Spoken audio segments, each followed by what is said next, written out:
Well, good evening, everybody. Good evening. I hope that you are doing well.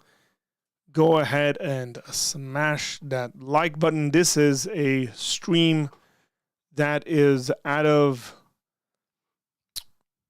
the norm in regards to our timing, but there is absolutely nothing wrong with that. So I hope that as we go through a number of these changes and adjustments we're making, that you guys will be as gracious as you have always been with us. So, I don't know. One of the things I was thinking about as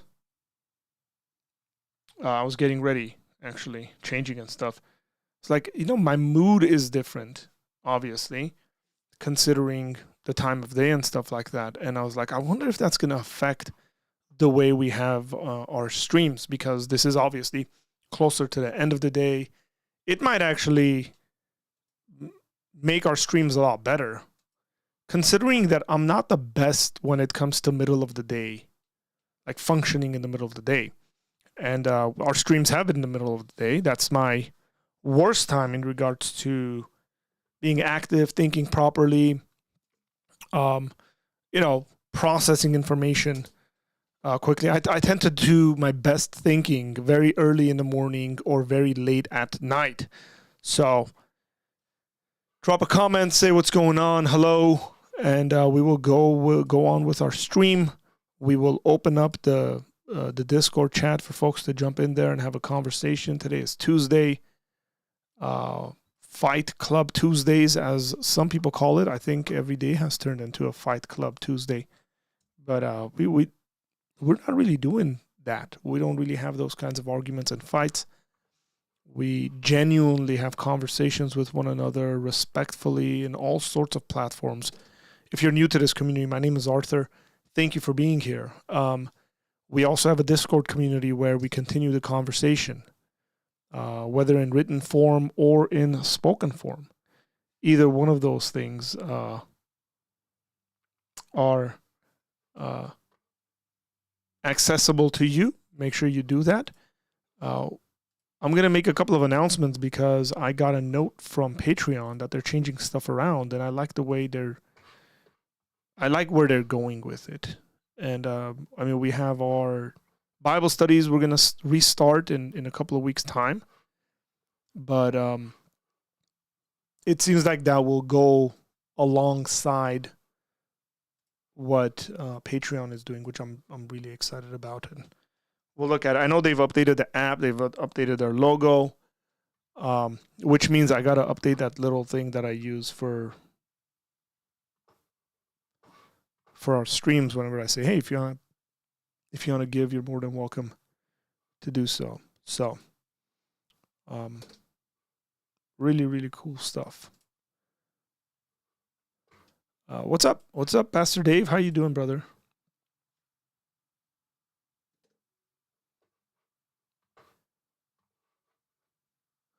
It's been a good day. It's been a long day. It's been a productive day. Again, I hope that you guys are enjoying the shorts I'm dropping and some of the shorter videos I'm dropping. I was up to 1:30 a.m. yesterday editing videos.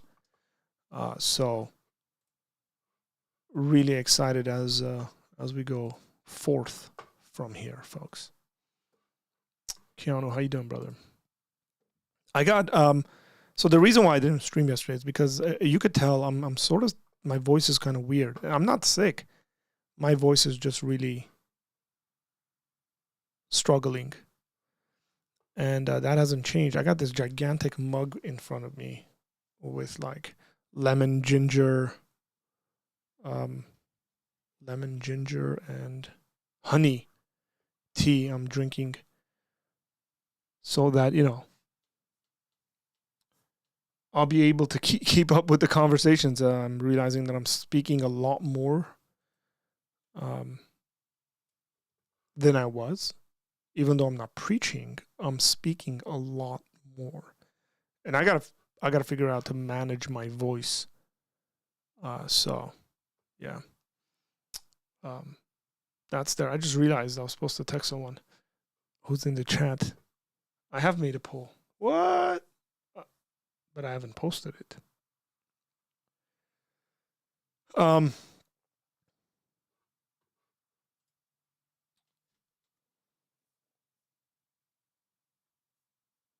So yeah, there's the poll. We got David in here, Keanu's in here, we got Carl in here.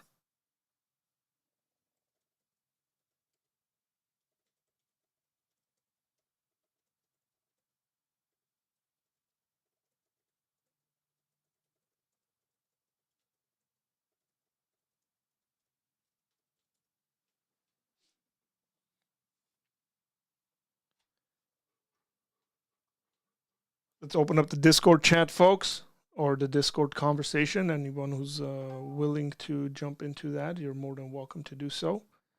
We'd love to have you in our Discord conversation, as always. If you're not in the Discord group, if you haven't joined the Discord group, the description box has the link to join the Discord community.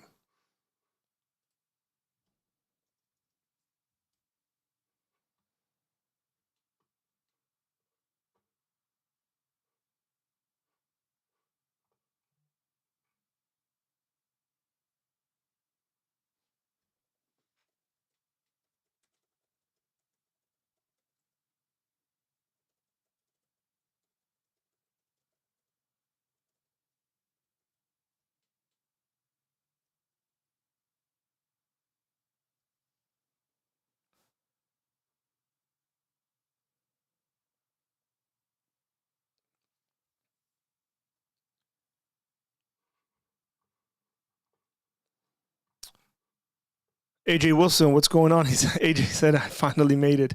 Well, welcome, brother. Hector says, I'm in this John. Blessings. Did I misread that, Hector?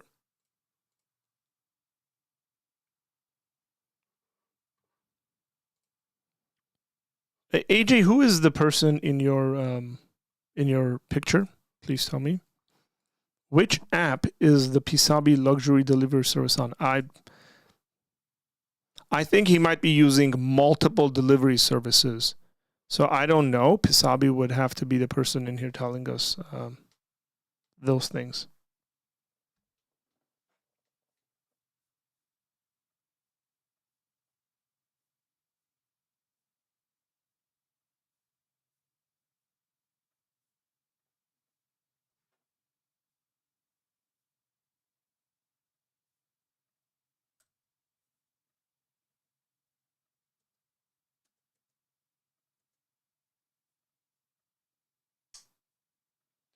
Multitasking, guys. Sorry. Can't do it very.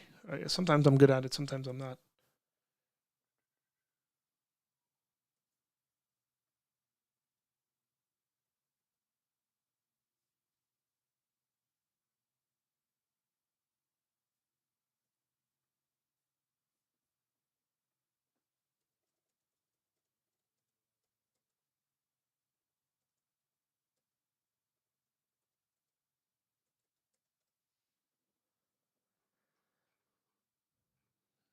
Whoa, whoa, whoa. Pisabi is too busy riding a horse in the mountains of Iran. Whoa, man. What if he jumps in here and let's have it? No, bro. John is like...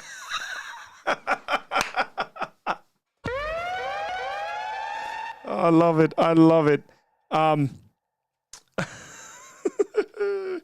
Yes. John is slang around Philadelphia, New Jersey, New York area. Well, Hector, what does it mean? Please enlighten us so I know next time somebody uses that, I know what's going on. Bishop Thomas Bilson. He was a Reformed but High Church member of the Church of England in the 16th century. Look him up.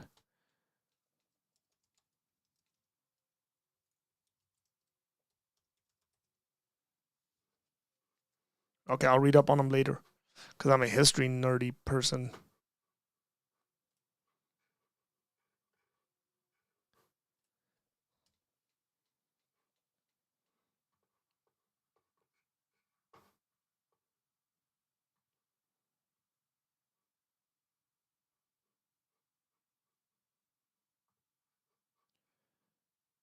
Here we go, AJ. Okay. Caught up on all the comment and stuff like that. So let's talk theology and all sorts of really fun stuff, guys. I've been listening to a video that I gotta tell you guys, by far, my favorite person on YouTube right now, from like a Christian, from the Christian theological / apologetics side, my favorite person that I watch the videos when they come out, I watch the videos. Okay. By far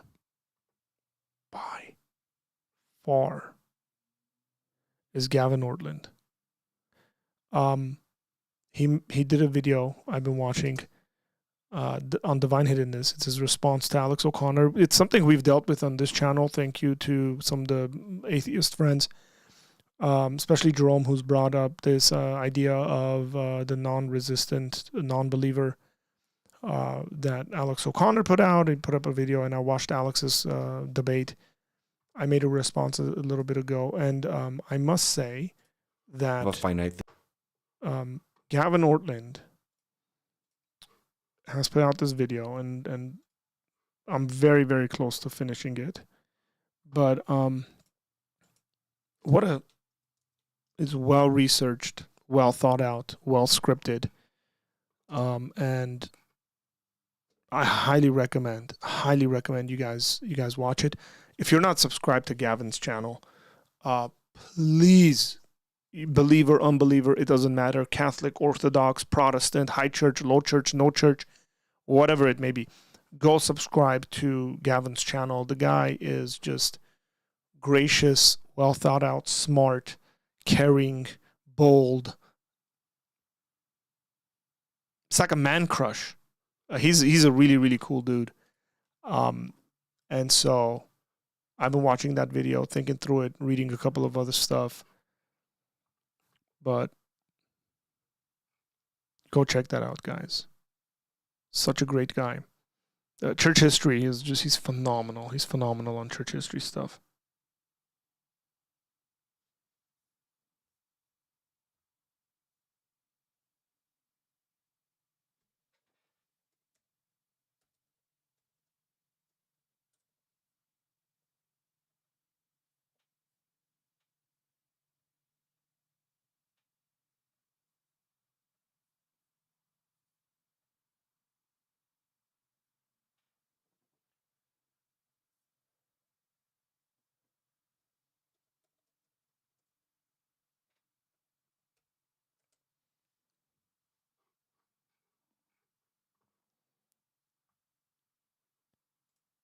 Okay, so I listened to his recent thing, Defending the Reformation, and I went to the beginning of his podcast on Spotify and listened to his interview with Bill Craig on his Adam book. Yeah, so Gavin was involved in that, and I haven't listened to that interview, but involved in the sense of being in conversation with Bill Craig and talking to him as he was writing that book. Great guy.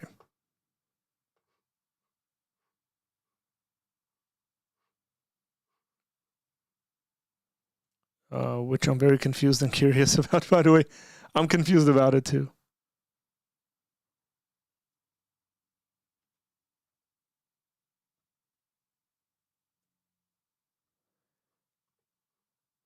No idea, Keanu. I'm looking for my friend Gavin. Anyone know where that's from? No idea. Were you watching Pine Creek today? Is that why you're being... I'm not going to say that. No, I've been way too busy today doing various things. I have no idea what you're talking about. And I'll just keep it there. I won't answer to that second portion, Tyler. Very unnecessary. Video is really good, saw it Sunday.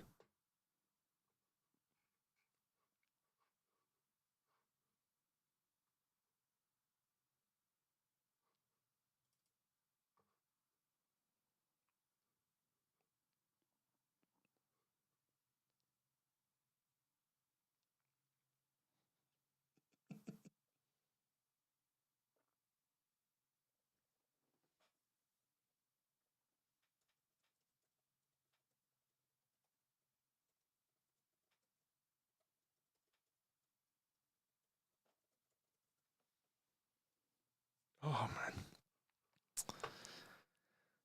I have good friends.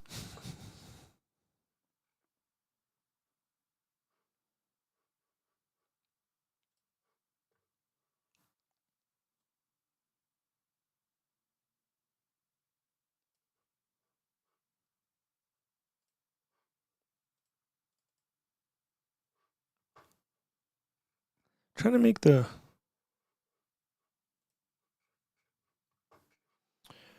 okay.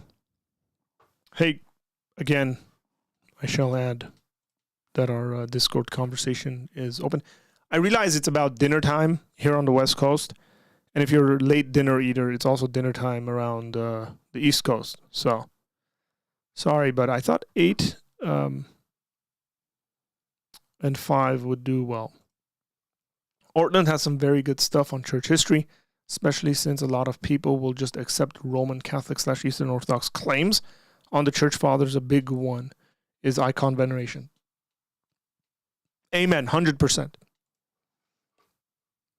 Again, the thing is that when you're informed, when you actually read the fathers, when you look at church history, you realize it's not as clear as they like to make it seem. A lot of people, maybe out of ignorance or just believing tradition, will repeat things like it was like that. And at this point, let's just say they're saying, oh, in the 3rd century it was like this, and it's always been like that. And you realize, no, that was the sort of thing that came about. I'll read a passage, actually. Let me grab a book that Gavin did a review of, and I got where it shows that's not necessarily the case. Hang on. Ah, yes.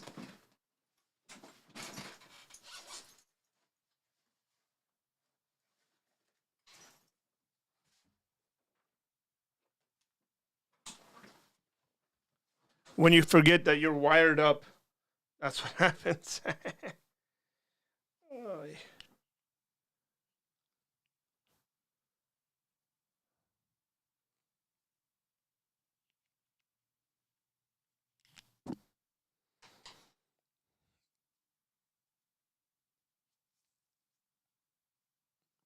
The stuff I have to go through. So, this is a book he did a review of. It's the Book of Pastoral Rule by St. Gregory. The Great Gregory was Pope. And why did this come down here? So in it speaks about his, I think, great-great-grandfather or great-grandfather who was Pope. And then immediately, obviously, the thought for me was, well, that would have meant that the guy was married. Right? So there's a period in church history. I'm not even, like, let's just discount.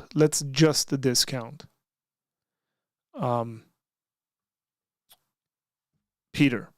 So there's a period in church history where the popes, some popes at least, were married, who had children. And so sometimes, you kind of go, well, why isn't that allowed for priests and popes anymore? Well, that would have been a development of some kind of a view in Roman Catholic tradition and history that went that way. Again, whether it's right or wrong is a secondary question. It's a completely different question. But the reality is that that was the case where people could get married. I think that's the right thing to do.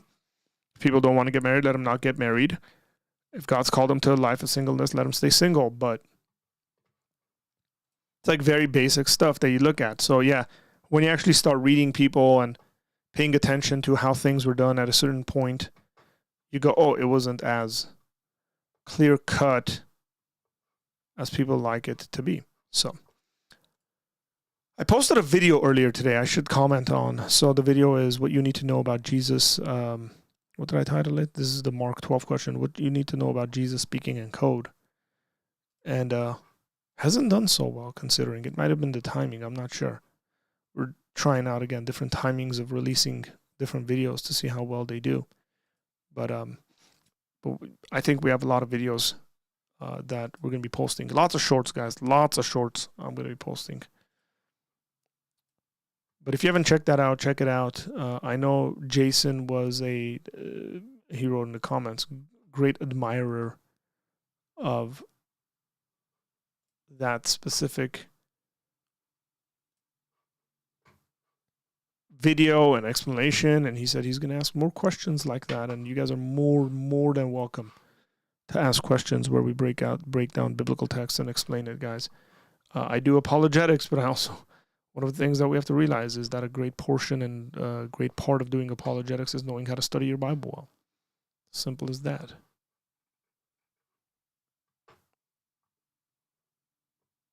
Is this live? Yes, it is.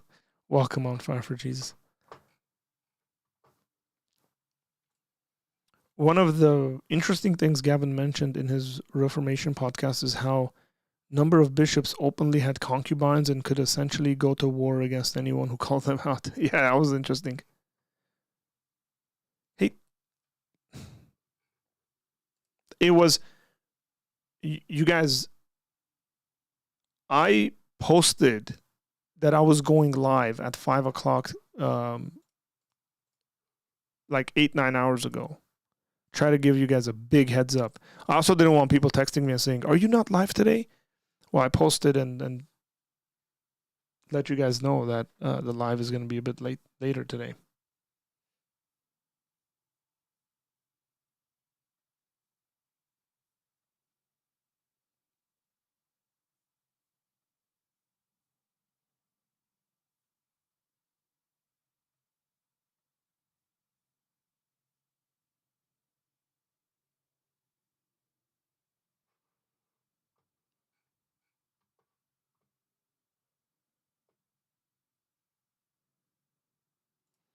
Jerome, you were live in our Discord page, and I jumped into that live, whatever you were streaming. You had music going. And I said, "Hey, can you hear me?" I typed in, "Can you hear me, Jerome?" And you didn't even give me a response, dude. Come on now.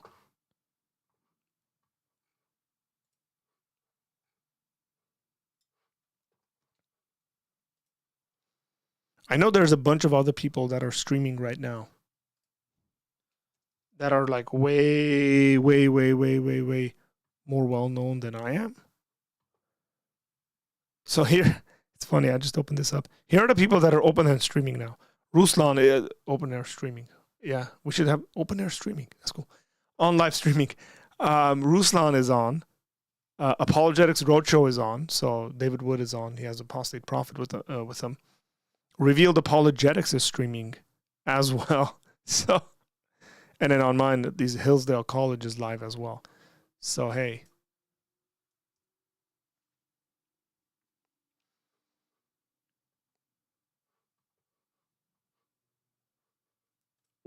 We're competing prime time.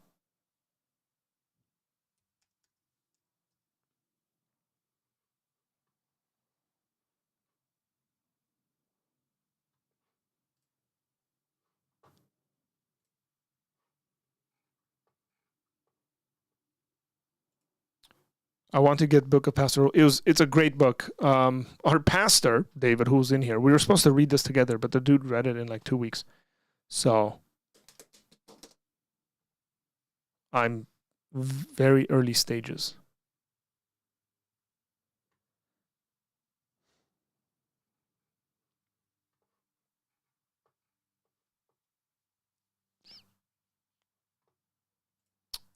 Jerome, you were live streaming in the Discord. I went in there and I was trying to see what you were doing. And I was like, "Hey, Jerome, can you hear me?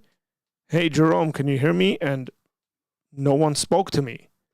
And I even wrote it in the chat, "Can you hear me?" And I got ignored.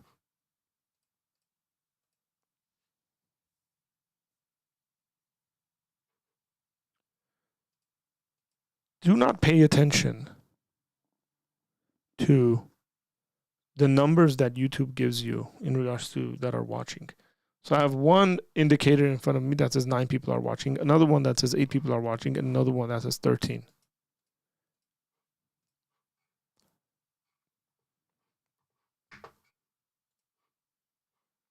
Again, Discord is open, folks.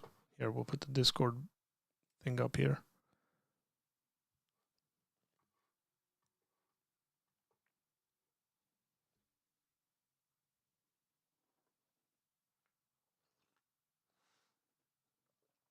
This thing is so big. This is my wife's mug. And if you turn it around, it says, best teacher ever.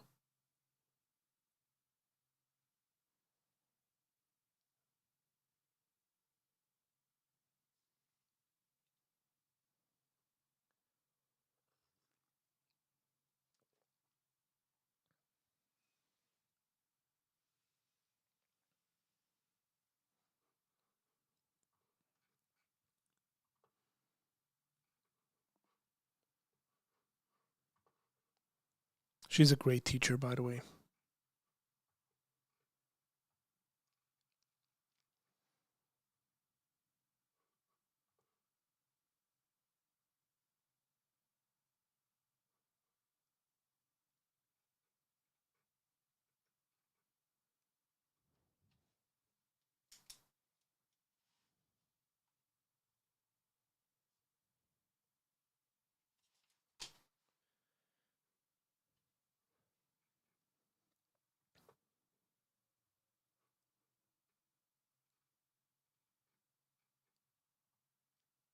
I'm just going to sit here.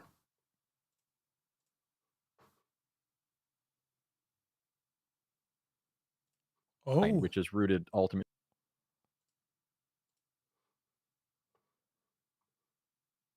It's a cool group of folks.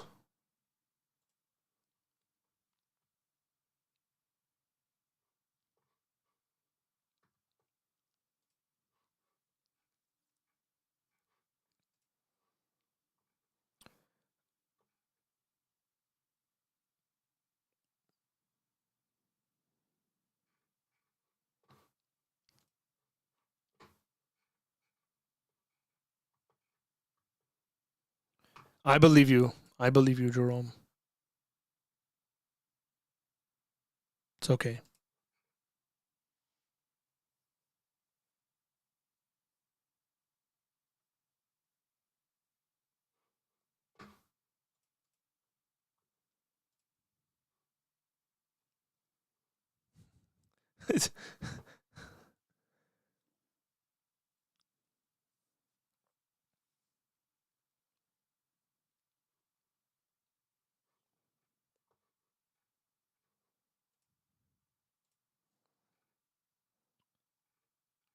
Ruslan is currently reacting to a video that Red Pen Logic put out that I watched earlier today. And I was, that'd be something. People are silly, man, with some of the stuff they say. Again, I mean that in like Christians are silly, non-Christians are silly. Specifically in this case, it's the non-Christian who's very silly in that video. If you guys don't follow Red Pen Logic, that's another dude that's really cool that I like a lot. Except he's Canadian.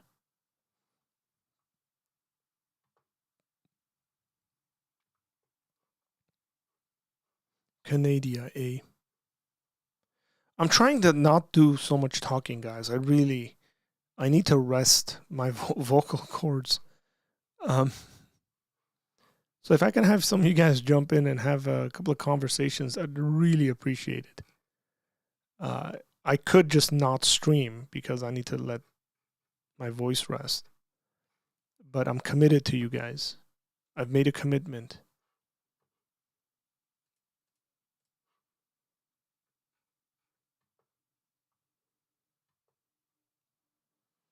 Have you finished the Jordan Peterson streams? No, I have not. No, there's a couple more to go.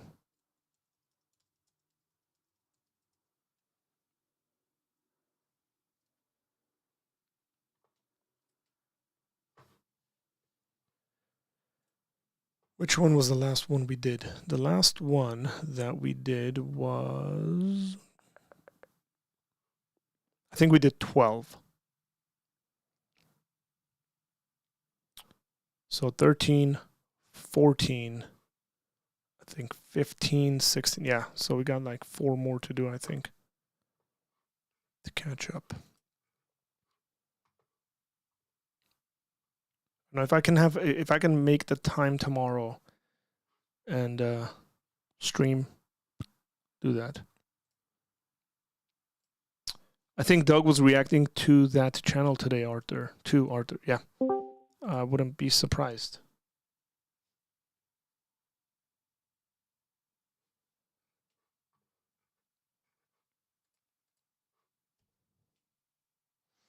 That's the thing that I sort of don't want to do.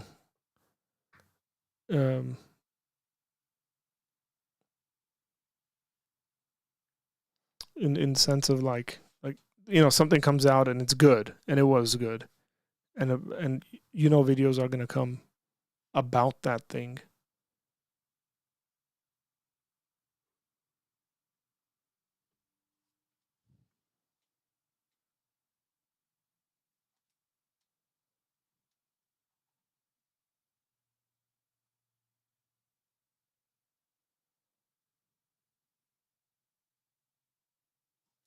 But then you get all these people that are responding to the same stuff, and I kind of sit there and go, I don't want to respond to the same. Like, people have intelligent things to say, and they've said it.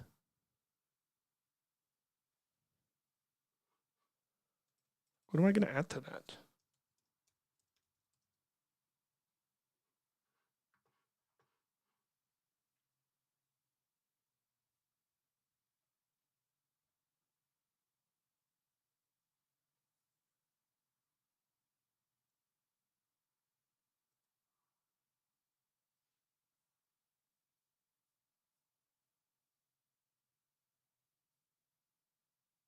Good evening, sir. There's a voice in my head. What's up? What's up, man? What's going on? What's up? Just thought I would call in and bash some atheists today. Let's go. Let's bash the atheists. So this is specific to those who hold naturalism and determinism. Uh-huh. And that they're really just in denial, right? They're just denying God. Let's be honest here. Because if you're a determinist, then you have to hold that we're not random, that we're all here from the beginning of time, from all the way from when the Big Bang happened, all the way to now. Everything was determined. We were always meant to be here. So whatever the driving force is to put us here, it was always determined that we would be here at this moment, talking about God as well. So if they want to call it a natural force, the cosmos force, or something like that, they just want to give it another name instead of God. Right? Come on. Let's be honest here. I'm not sure. There's a weird fly in my room. I feel like that's oversimplification. That is not the way I would go about it. Get my back here. Okay. Let's we want to be fair in our thinking. What's the issue? What's the issue with the logic here? Okay, let's kind of define our terms, because that's important.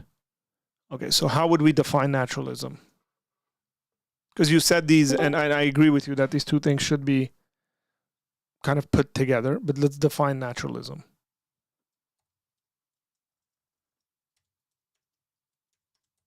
Or define it. Everything. I don't know. You're better at philosophy. Yeah. Okay. So I'll read it. So this is out of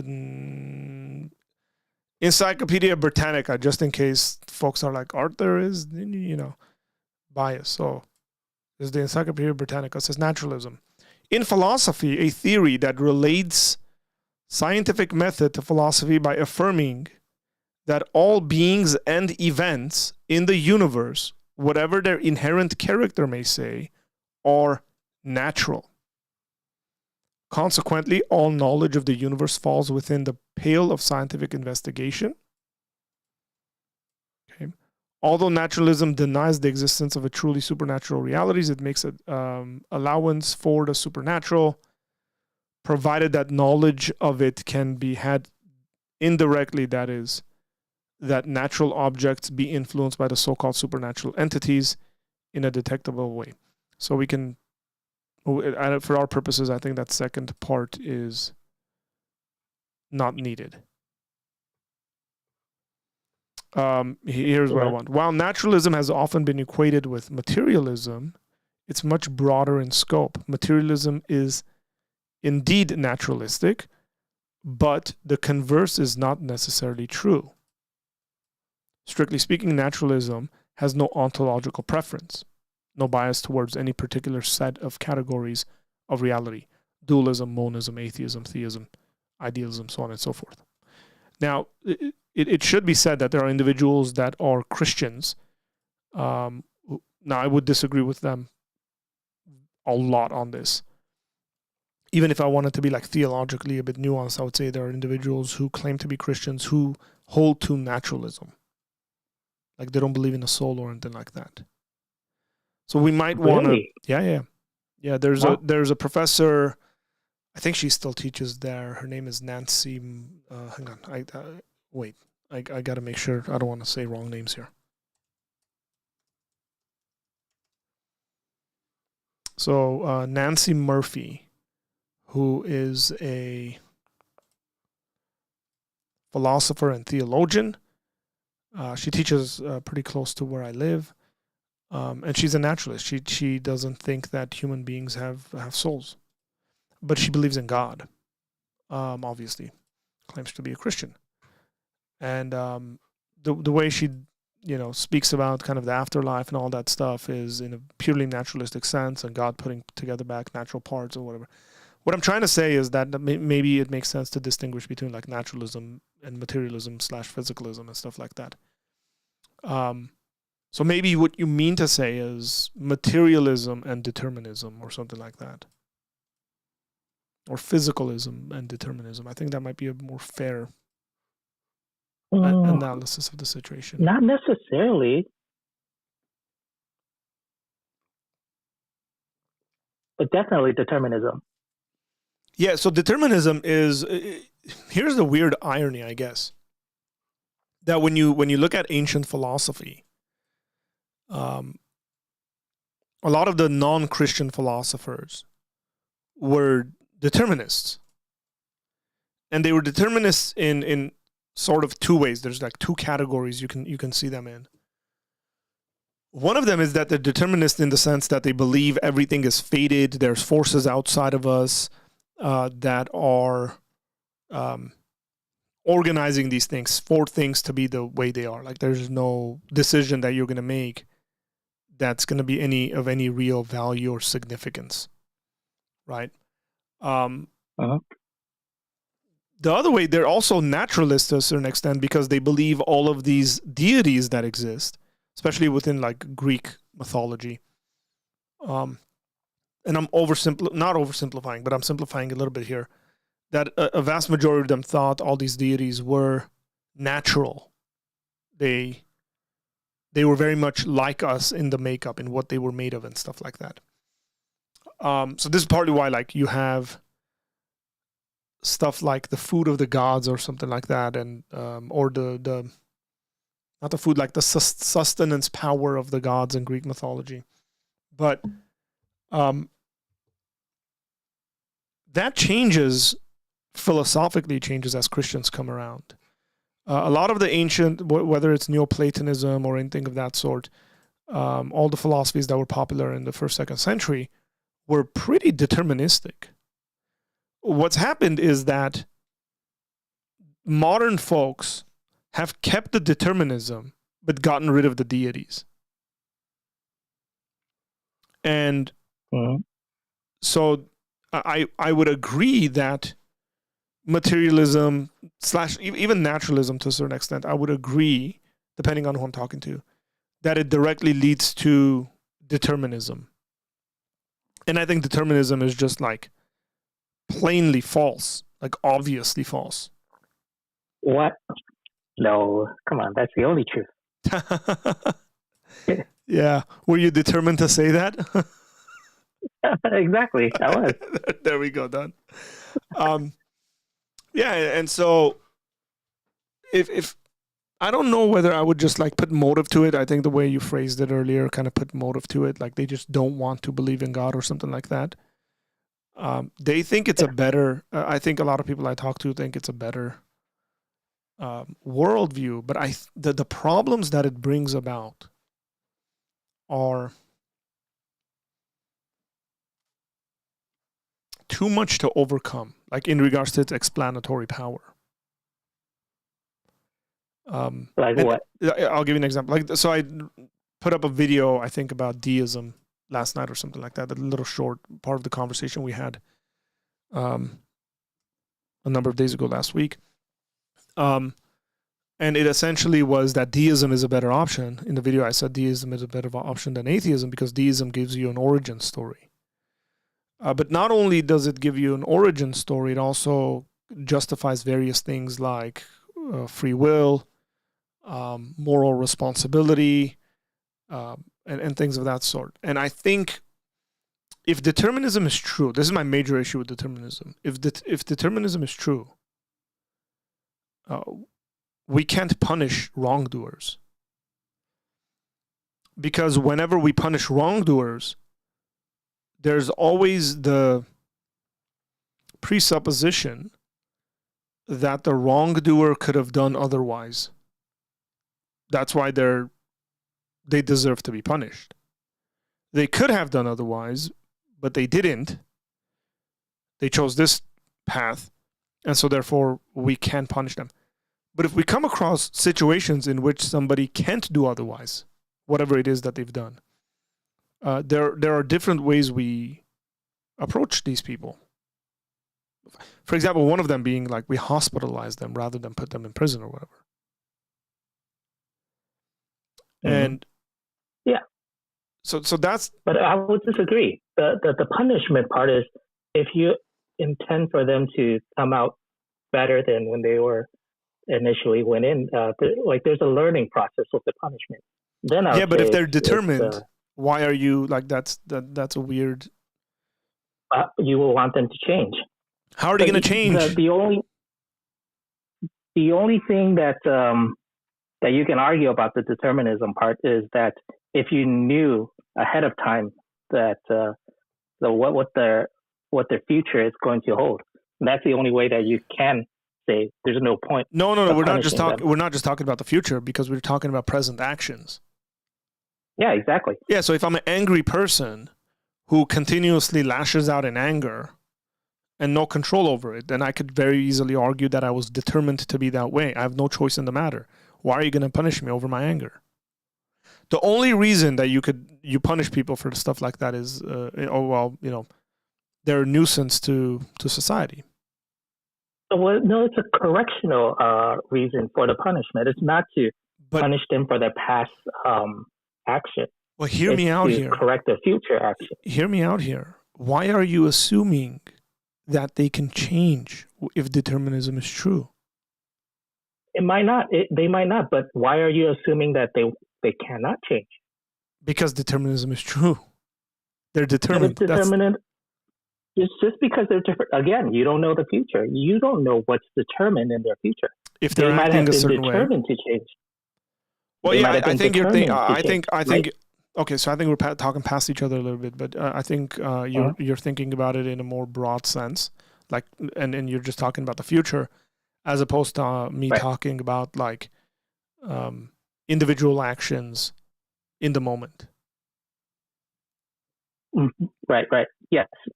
How many people do they need to kill for us to be like, well, we shouldn't presuppose that these people are going to change, or this person is going to change? That's another thing too. In situations like that, I don't think that you can assume that they will change. In that situation, then it's just isolating them from the rest of the society.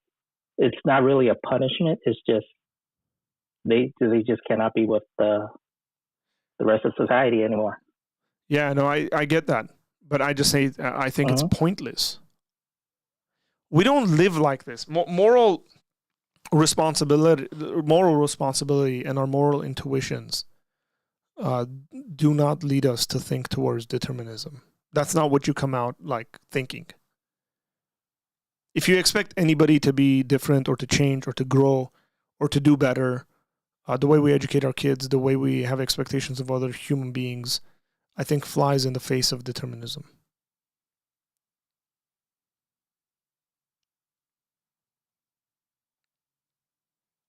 And so, again, I don't see it. You don't see it might just be we're not connecting in how we see determinism. But I don't see it that way. No, think about the way you spoke about that. So you're taking a gamble, essentially. They might be determined to change, but it's not coming out of your worldview of determinism. So I could use that same exact worldview to argue, no, we shouldn't gamble on that person. They've proven to us that they're determined to be this way or that way.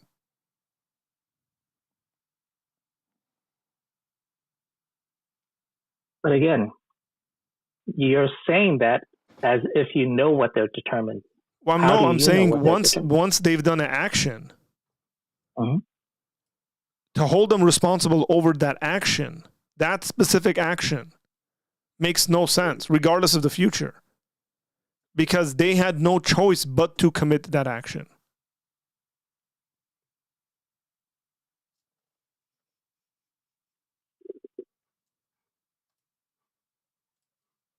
Here, let me see.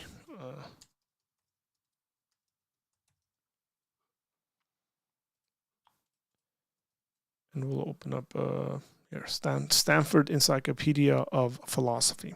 That's because philosophers know better.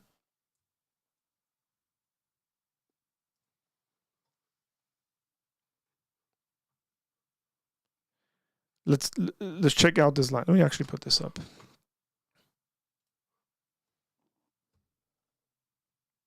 Maybe this. Hey, where did I go? Maybe this has to do with how we view free will. Well, see, I hold it to the libertarian free will, where it's. Well, if you believe in libertarian free will, you can't hold to determinism. Yeah, exactly. So that's why I don't. So I mean, yeah, I mean those two things. Those two things are completely contradictory. Exactly, I think so. Yeah. No, not. I mean, it's not that you think so. There are people who are. No, there are compatibilists who actually do believe in them, right? But see, what they're doing is they didn't say determinism and libertarian free will coexist. What they're saying is what they're saying is here's a way we can make them compatible, where certain things are determined but not other things, right? Or there's a way they can be determined. Right. Yeah, so they're trying to come up with a third view that brings them together. I don't think that's even possible. How can you do that? I don't disagree. I don't necessarily disagree with you.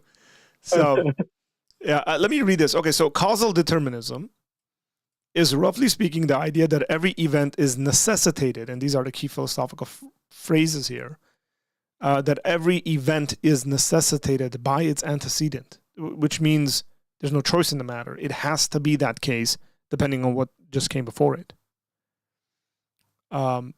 Antecedent events and conditions together with the laws of nature. Cool.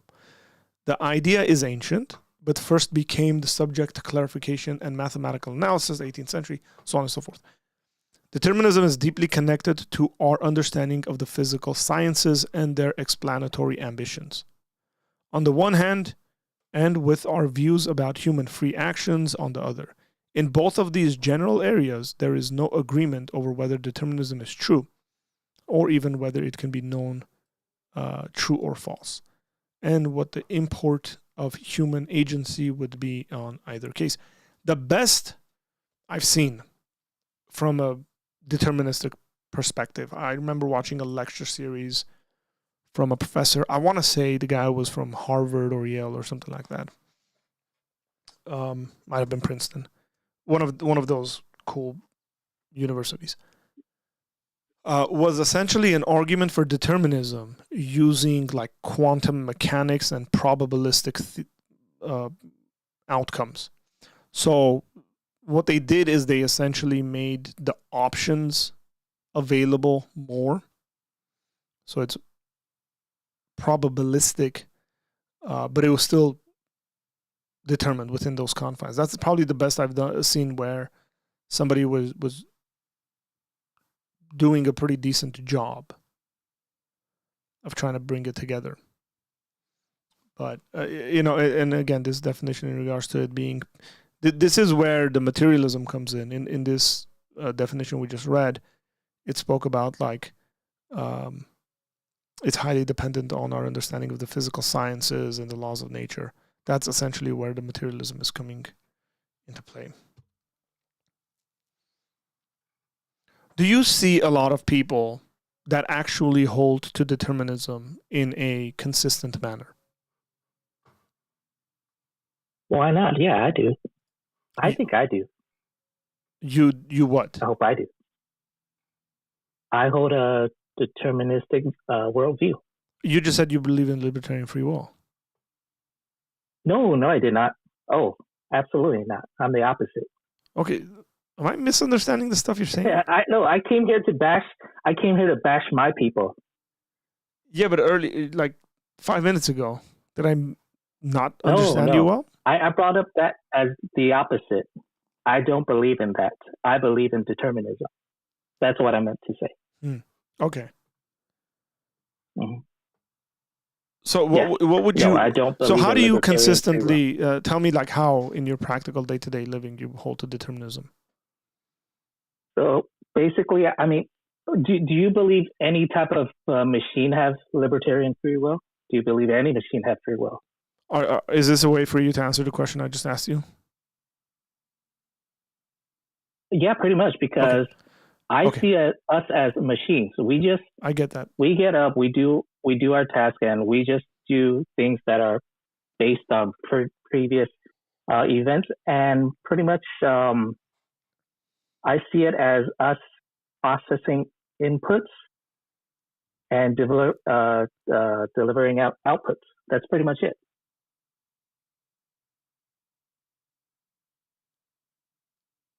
Okay, so how do you practically live that out? Everything. By living, everything is determined already. Not just yourself, but everything around you. Atoms moving. Is there anything in the world? Moving. Is there anywhere? We might not be. Is there anything in the world that you complain about? Plenty. Like what?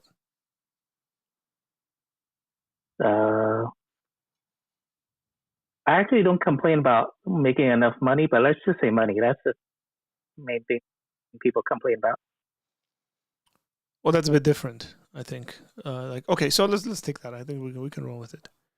You complain. Or we could complain about the situation about the world right now. It's pretty depressing. Okay. Yeah. How do you reason through that stuff? Is what my question is. So people are killing each other. People are killing each other. And you think that's a pretty bad thing. They shouldn't do it. Yes. But if they were determined to do so, why are you complaining? Why can't you complain? The complaining part isn't about it happening. The only complaint you can do is trying to prevent it from happening. Okay, so do you think... everything about determinism is about the future. It's nothing too much about the past. Okay, it's learn from the past. So let me ask it in a more... do you think the individuals actually have a choice in not killing each other? Yes. Or were they determined to do so? So choice is different from free will. I have a choice of, what I want to do. Okay, break it down. What I want to eat for dinner. I have a choice on that. Why that? But when I say choice, it's also predetermined what I'm going to choose. Okay, so you don't have a choice. Yeah. So basically, like for instance, I'm going to decide if I want to have salmon or fish today. Oh, you think you're deciding. You think you're deciding. But exactly. You think you're deciding. Exactly. Okay, so exactly. don't call it a choice. there are so many dishes out there that I don't even know exist. How come I didn't determine to have that? Because I don't know that they even exist. I'm just saying, why are you calling it a choice other than the fact to make yourself feel better? But it's an option that I'm deciding. Not according to determinism. There is a deciding process to it, but in the end of the day, yes. No, I would just say, hey, it's like genetically predisposed that you're going to eat chicken tonight because of your ancestors, because of how that. But it's more than that. So again, it's inputs that you have inputs, and then there's an internal process that goes on. So the person who commits genocide. So the person who commits genocide is just acting in accordance to the inputs that have been placed into him, and those are the outputs you're getting. Yep. Okay. Yep. The inputs and the feedback loop, the internal feedback loop. So how their brain process the information that goes in is different from how my brain will process the information that will go in. So each individual is different. Well, yeah, I don't think determinism argues that each person is not different, but I'm talking about the individual choices of, or quote unquote choices of that person. If they're just responding to inputs and you're just getting really heinous outputs, why complain about it? Look, if you're you came up with a machine example. You came up with a machine example, okay? Okay, so let's just say my air conditioner stopped working right now. Right. It would be really, really dumb for me to complain to the air conditioner about it not working properly. But I can complain to the person who made the air conditioner. Because there's an inherent understanding that there's a difference between my machine and the person who made it. They didn't have to make it broken. They didn't have to do a bad job. Let's just say the person who made my air conditioner stole some parts and as a result did a lousy job in making my air conditioner, used it for a number of months, now it just broke. Or it's not functioning the best. I have a right to complain to that person. But if that person is just like my air conditioner, it's just inputs and outputs, then I wouldn't even have a right to complain to that person. Okay. That's what I'm saying. It's like you're just making yourself feel better by saying, well, yeah, you can complain about this and the world is lousy. And this is, no, you can't. You said we're just like machines. Yeah. Okay, so... but the complaining part is, the only purpose for the complaining part is to try to change the future. Exactly, yeah. You can't. I don't see it complaining as in just to complain. It's pointless. It's pointless just to complain and not. But you realize how pointless it is. You realize how pointless it is if I yell at my air conditioner and say, "You stupid air conditioner, why aren't you working better?" But with the air conditioner, it doesn't understand you yelling at it. But there is a purpose if you fix it. If you fix the air conditioner and it starts working again. Yes, exactly. And that's the whole point of the complaining part. But if determinism is true... because you want to fix it. But hang on. If determinism is true, then the people are just highly complex air conditioners. Yes. So why? It's the same thing. They're just a bit more complicated. Because exactly, yes. Okay, but there's still no real choice in them being broken. Right. So why are you disappointed in stuff? But it's not about being disappointed. As a matter of fact, hang on. As a matter of fact, I could build an argument saying the reason why you're complaining is because you're broken. Those in our midst that cannot understand why other people do the stuff they do is because of deterministic factors, in the sense that they're like less evolved, less functional, less whatever, broken themselves. That's why they're being an issue. You can actually argue that moral intuitions are the brokenness of people in a deterministic worldview, and the people that don't actually care about this stuff, so the psychopaths and the sociopaths, they're the really good stuff. They're the fully functioning machine. They are Mr. Smith in the Matrix.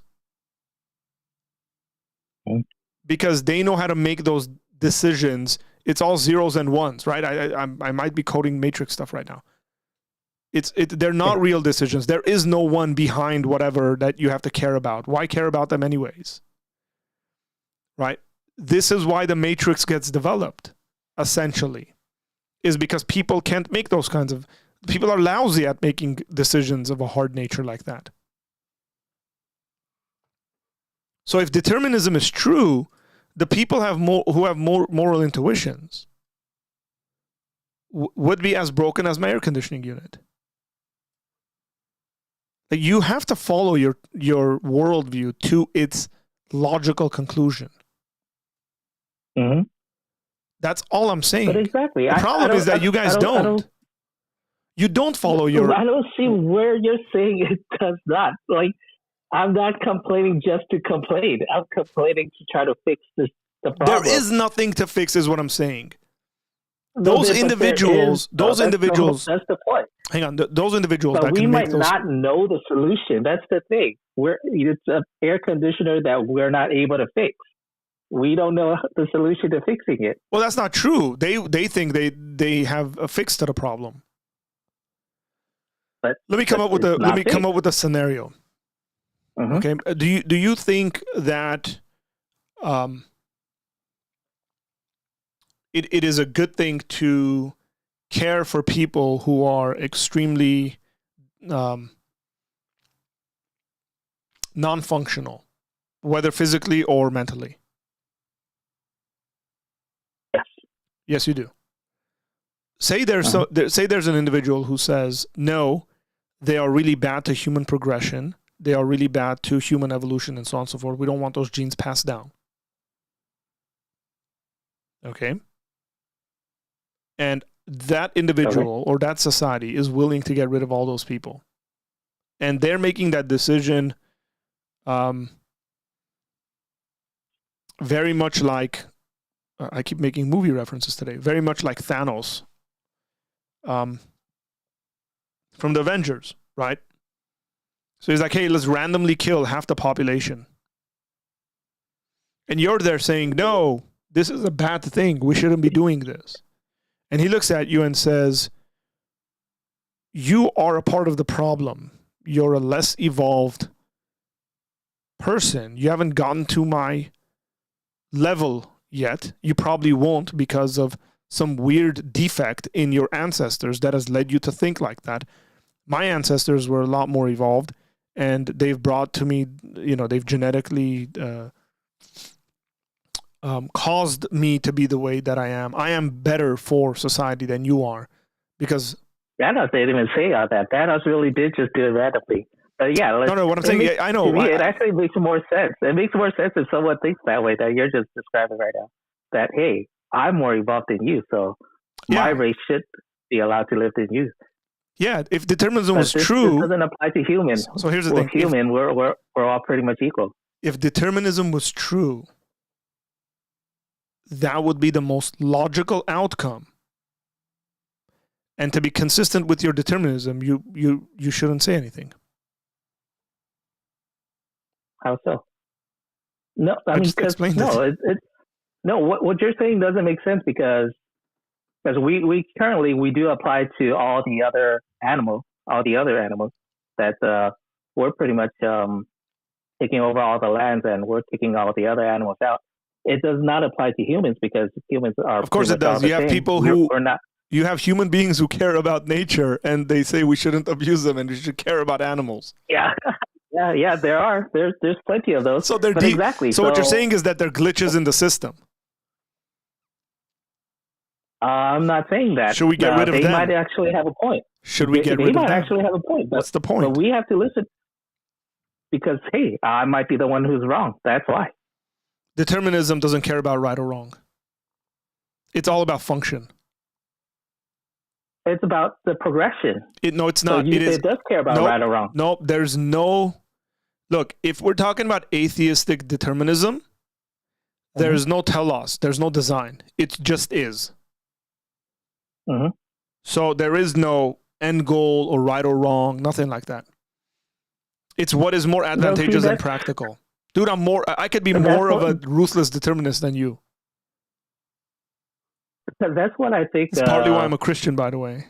Is the difference between, maybe that's why I consider myself a little bit different, or I don't think I am different. I think people who are like me do think the same as me, and you're just straw manning people like let me ask you a question. That's what I think. Do you would you consider, I forgot, but would you consider yourself to be an atheist? Yes. Okay. Is your atheism determined? Yes. Is my theism determined? Yes. So there's no truth of the matter. At the moment. There's no truth of the matter. At the moment. No. For some reason, you keep adding that. No. For some reason, you keep adding that time component. Hang on. For some reason, you keep adding that time component. And that time is a big component. If you're talking about right now, then yes. Right now. No, the time component is irrelevant. Right now, at this moment, it's determined. My brother, the time component is irrelevant to this conversation. I don't see how that makes sense. Because if God exists, then you're wrong. If God doesn't exist, I'm wrong. It's not a if this at T1 question. There are questions. There are questions where I would agree with you that the time component would be advantageous to use. For this question, there is no at T1 or at T2. Okay, I wasn't sure where this question was going. But because God is not the sort of thing that is true and exists at T1 and doesn't at T2, by definition.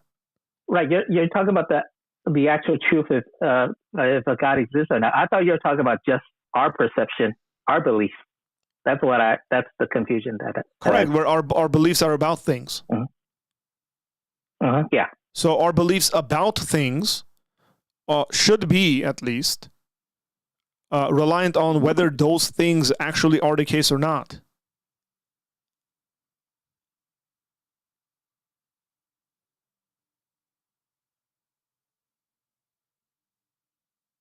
So, do you disagree or agree with that? So we're going with it. Where are we going with this? Well, that's what I'm saying is like if God exists and I believe in God and it's determined that I believe in God, then I'm right. And if God exists and you are determined to not believe in God, then you're wrong. But if determinism is true, me arguing to change your mind on the subject is a pointless endeavor because you're determined to believe it. Even at T1. Now, that's a consideration I can bring into this conversation. Right? So you, so Keanu doesn't believe in God at T1. Okay? If God exists. You're saying if God exists. Well, if God doesn't exist. Okay, if God doesn't exist, it doesn't matter. You can't, I don't think you could bring in that component to it, no. But, excuse me. But what I'm saying is, so we're having this discussion right now, and I'm like, you need to become a Christian. Okay. And you're like, no, I'm determined not to be a Christian. Even if that's determined to be not a Christian at T1, and then you're going to be determined to be a Christian at T2. That doesn't make sense at all. Like, that's what you were arguing for, brother. I don't think you're not understanding your perspective. You were talking about like I don't think you understand my perspective. Oh my God, dude, trust me, I understand it very well. How can we take over? Just rest your voice, bro. I just want to ask him a couple questions. Go ahead. What was your name, by the way? My name, Bob. I'm sorry. He's can you say that one more Keanu. time? He's Keanu. Keanu Reeves. My name is Carl. You can call me Carl or Glock, whatever you want to call me. But basically, I just want to ask you a couple questions. You said you are a determinist? Yes. So you believe that determinism is true? Yes. Do you have reasons to believe it, or do you only believe it because you were determined to believe it? My reasoning is looking at physics, looking at systems. So I studied in engineering. So when you look at things in that perspective, it pretty much makes sense that everything that happens pretty much is based on a previous action, and everything that how atoms move, everything is predetermined of how they move already. Mm-hmm. You can't go into the quantum level and say we can't figure out how photons land on a split one of those experiments, but that doesn't mean it's not determined. It's just we don't know how to predict it, and we don't know how that functionality works. But so even if you go down to that level, are your thoughts determined? Yes. And your beliefs are determined? Yes. Then how could you hold to any truth? Any truth? What does that mean? Like you can't say that something is true or not. It doesn't matter if it's true or not. You're determined to believe whatever you believe. You can believe, like, let's say the sky is blue, right? Mm-hmm. But you believe the sky is yellow. Nothing I say can change your perspective because you're determined to believe the sky is yellow. You can't know what the truth is. But see, this is the thing. This is what you guys are conflating what I mean by determinism. Or you guys might have your own things of determinism. I read the philosophical definition. No, it's not that I'm completely just blocking everything out and not going to be able to change my mind. That doesn't make sense at all. Well, your thoughts are predetermined, though. If more inputs are putting into me and then I'm processing those inputs, then my output is going to be different. No, what I'm saying is it doesn't matter what the input is. You're predetermined to believe whatever you're going to believe. And the T1, T2 thing is you're an atheist right now. But T2 is sometime in the future you may be a theist. You're saying I'm predetermined to be stuck on that mindset. That doesn't make sense at all. No, that's not what I'm saying. What I'm saying is it doesn't matter what the truth actually is. You can't find out the truth. You're predetermined to decide one way or another. It doesn't. Your beliefs aren't necessarily true. Your thoughts aren't necessarily true. My thoughts might not be aligning with truth. Absolutely. Right. Well, no. What I'm saying is you can't even know if they're true or not. All you can say logically is that they're predetermined. So I don't hope that we can know what's true or not too. I do hope that. Do you believe that we can know some truths? We can get to a point where we are comfortable. I don't understand. Are there truths that we can know? There are truths in the universe. There are truths in there's absolute truth in the matter. But how do we know what's true or not? How can we determine what's true or not? Well, are you a determinist? Yeah. Is it true that you are a determinist? Well, at the moment, yes. So that's one truth claim we can know. Okay. What I'm trying to get at is if all your thoughts are determined, your beliefs are determined, right? And how do you and it doesn't matter how you define knowledge. How can you know that anything is true, anything at all? You're just predetermined to believe or to think whatever you're thinking. Phrase it in the negative; it might make more sense, Carl. So here's the way it would be. Let's say you believed you were predetermined to believe that X is not the case. Right? Say you're predetermined to believe that the sky is blue. Sorry, not blue. Okay? What Carl is saying, you would never know. Your belief is predetermined on the matter. it would be pointless to speak about the truthhood of it. No, this part doesn't make any sense to me. Why would it be pointless? You got to read Alvin Plantinga on this. Okay, I might have to do some more reading, but again, I have a certain set of input, and I have my idea of what truth is. But if you put in more information, why wouldn't it change? I don't get it. Think about a computer. Okay, you input a bunch of stuff. Hang on, because AI technology will help us quite a bit about this. Okay. The technology, the AI technology, the artificial intelligence, is just spitting to you out outputs. It's giving you outputs of specific inputs. It's not rationalizing through and having a self-belief of whatever the thing is that it's telling you. Mm-hmm. Okay? It doesn't have beliefs. It would be impossible for the thing to have beliefs. Because if you change the inputs, it would just spit to you another output. So all of reality becomes, and everybody with quote-unquote beliefs just becomes the predetermined set of stuff that's being spit out.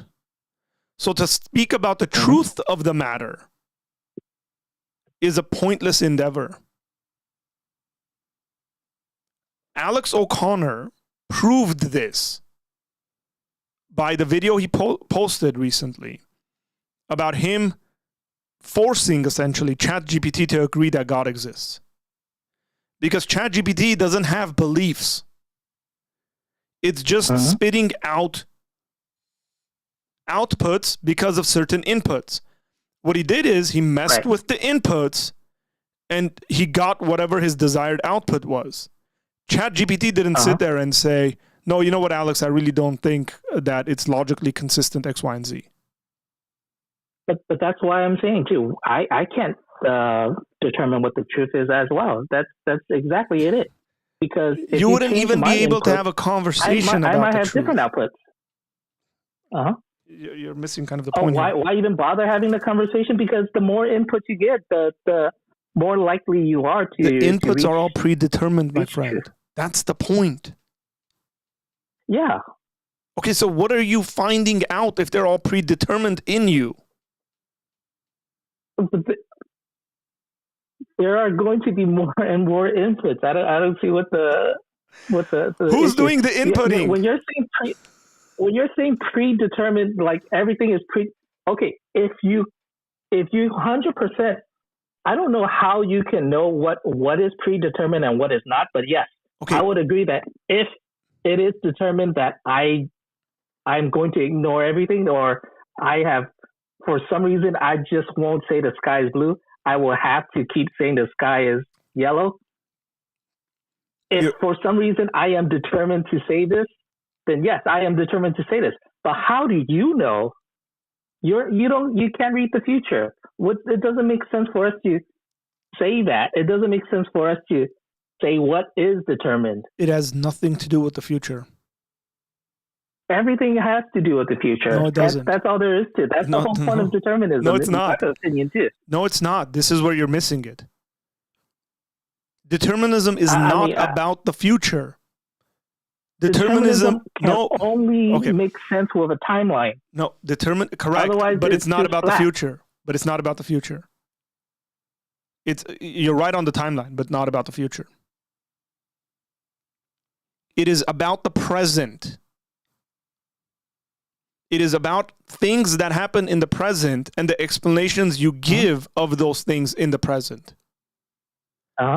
That's what determinism is about. It's about explaining the present, not about stuff that could potentially happen in the future. It only becomes a part of the conversation when you are in the future and you're present, but at that point it's in the present. Yeah, exactly. Okay, so it's not about the future. That's the whole point. That's the whole point of exactly. having more inputs. But that's the whole point of having more inputs. But I don't understand what... Check this out. Who is inputting the things in the present into you? This is a trap question. Me. you fell into my trap. It's okay. If you're determined, you can't even say me, because it is the causes and effects of eternity past that are resulting into the outputs of you inputting those things into you, and the you there is in quotations, because you don't really exist in that sense where you get to make decisions about what you're inputting and not inputting. Everything you think you're inputting is a result of predetermined conditions in the past that are resulting in you taking those on. Right. There is no you, my guy. Okay. These are serious issues with determinism. I am, yes. If you want to, of course, there is a me, but if you want to say that I am there is a you because I'm right. Too. Look, there is a you because I'm right. But it's like saying there's no gear in a machine. I am also just part of a machine. Yes, bro, this entire universe is just part of a machine. Red pill, blue pill, bro. You gotta wake up. You can't know that. You gotta wake up. Huh? Red pill, blue pill. You gotta wake up. I am Morpheus. It seems like we're speaking past each other. We're not, I don't know. I don't think you understand what it entails completely. I think you like the idea. I'm going to say the same thing to you. Yeah, I don't think you would understand what it entails completely. The fact that I can disagree with you proves the point that determinism is false. What? How? That doesn't even make any sense. It does. Because you're holding me responsible, and I'm holding you responsible over the beliefs that you have, or whether we understand each other's positions properly. Okay. Or else you would just say, Arthur, sorry, those inputs that have been put into you from eternity past just doesn't result in you understanding what I'm talking about here. What?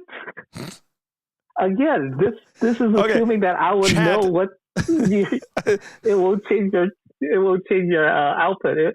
This is assuming that I would know already. That it won't matter. It would be even the use of the word no. You can't use it in a deterministic sense. Computers don't know anything.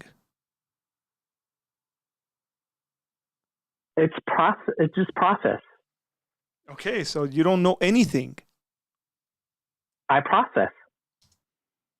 Process what? Information. Correct. And if the information has been put into you incorrectly or differently, if we don't want to presume and say incorrectly, we'll say differently. So you have a different set of information that has been put into you, and your output is atheism. Correct? I've been inputted with a certain kind of information where the output is theism and Christianity. That's what I mean. In that conversation, if those things are true, there is no real truth that we should be speaking about. All we talk about is how information has been inputted and what the outcomes are. If determinism is true in that sense, Christians and non-Christians, Muslims and whomever, should never have conversations with each other. Because everything they're spitting out, hang on. Because everything they're spitting out, everything they're saying is predetermined. Based on different set of data. That's it. Yeah. And that stands true when it comes to moral stuff. That comes true to intelligence.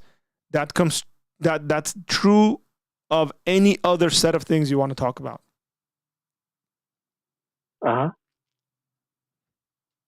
So the rapist and the murderer is just outputting what has been inputted from eternity past.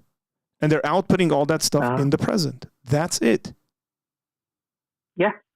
Okay. So this is what I mean, that you won't have moral intuitions. This proves my case.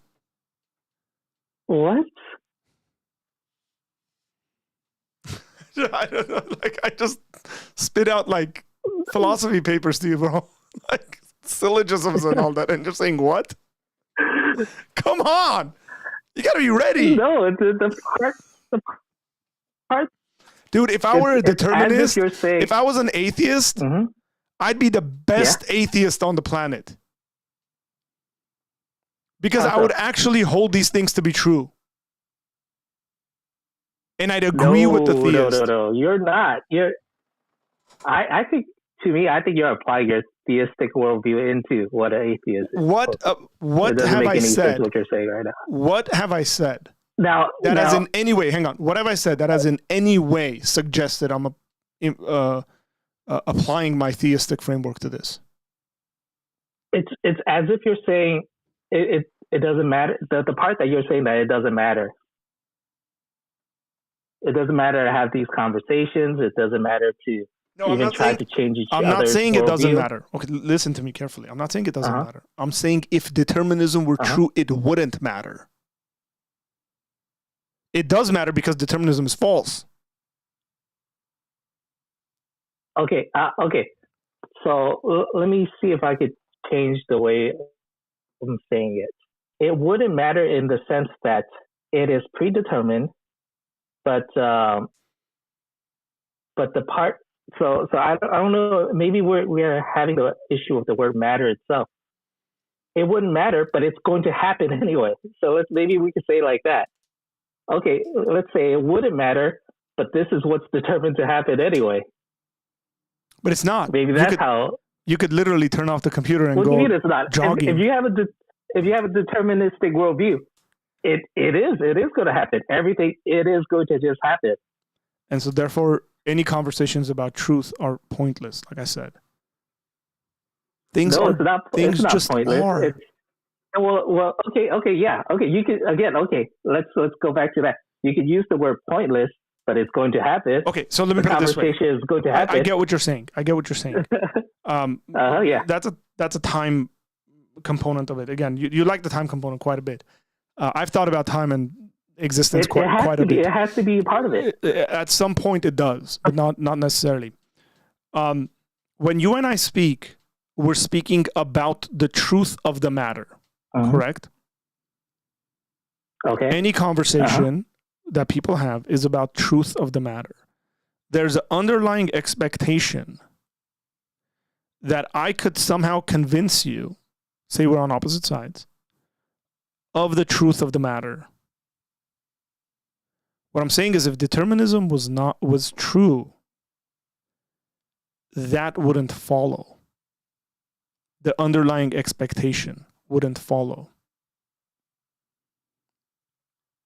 That I can get you to believe the opposite of whatever it is that you're believing. Because all you're doing, or even the pursuit of it, the pursuit of truth, capital T, on any matter. Because all that's happening is you're just spitting out stuff that's been inputted into you.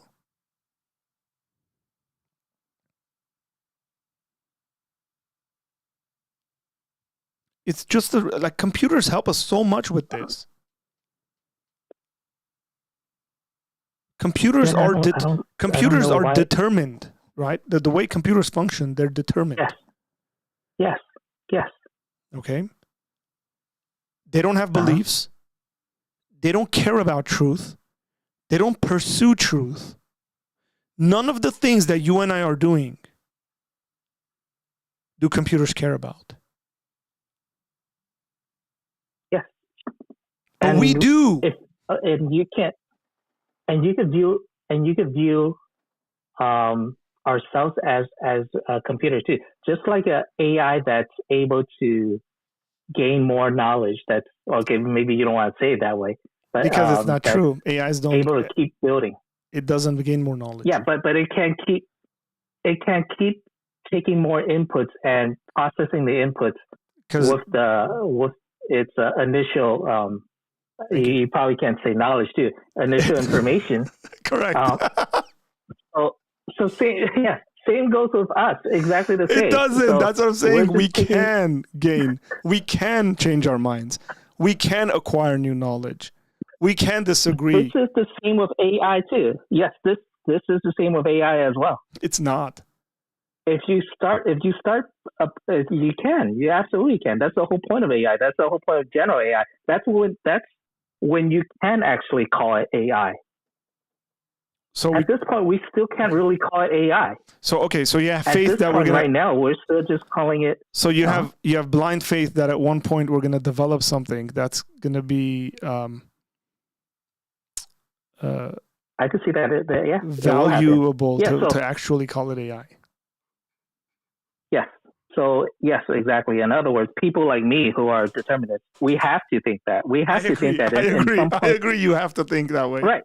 Machine has to be, either better than us or at the very least equal to us. We have to think that. Let me slightly change it a bit. Okay. Would you rather have machines do killing for you or humans?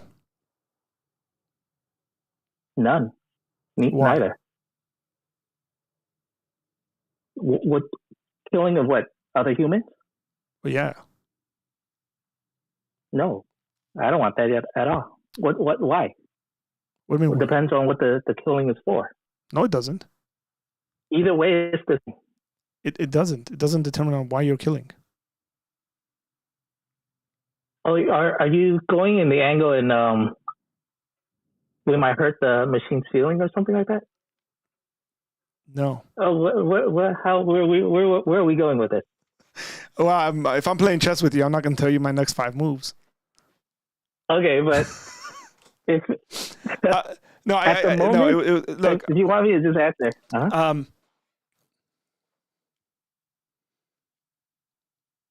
The reason why I'm asking that is because machines are going to do a way better job at it.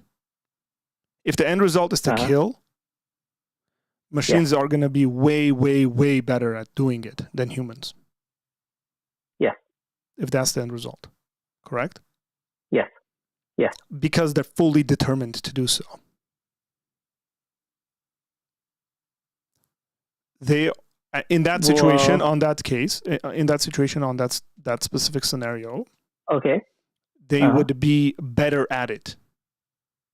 Okay. But by all standards, right? Because remember, the end result is to kill. And so they'd be way better at it in regards to killing. Because they wouldn't have all sorts of weird stuff bothering them, like conscience, like feelings, empathy. But there's a lot of things. other things, too, that makes a machine better at killing than we are. It's not just that. But yes, those are part of it. Well, correct. I mean, if you're talking about the sort of technology we can put on them, that's fine. Mm-hmm. Right. Okay. That would be the end result of a purely deterministic human race.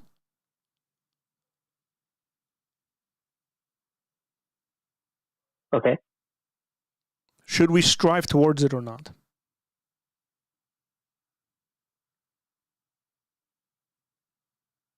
Terminator analogy coming up. Yeah, I don't know. I don't know if I don't know how you want me to answer it, because if you want to answer it in a deterministic way, who cares how I want you to answer? You're like, but who cares? We're all determined anyways. Exactly. Like, you're just going to say there's no such thing as want because it will just happen. You're just going to reply like that. If you're going to reply like that, then there's no such thing as me wanting or not. Yeah, I mean, you're the one saying it depends on how you want me to answer, and I'm saying if you're right and determinism is true, it's pointless. There's no want. There's no want in the matter. Exactly. There's no want in the matter. It's determined already. This is why you should drop determinism. No.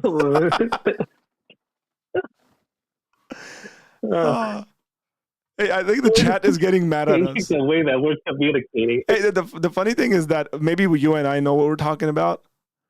And maybe other people are frustrated with us in the chat. I'm not sure. Yeah, that might be it too right now. Like, man, these guys. Yeah, with the drone right here. Unironically, Fight Club. Why? Because we're laughing? Oh. Okay, you guys in the Discord chat, if you want to jump in and say a couple of things, please do so because I need to take a little drink here. I know there's Derek's in there, Westminster Derek. What's up, Derek, man? How you doing, brother? He says the experience would be no different. I'm jumping in halfway through their conversation, but the experience would be no different in either scenario. Both would experience the inquiry the same way. The determinism of nature is relevant only in hindsight.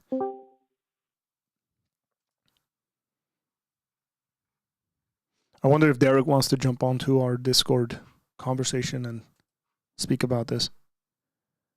Taylor saying, Arthur is saying that determinism entails all this nonsense, and I don't know where he's getting it. Determinism wouldn't entail nihilism. Literally nothing would be different.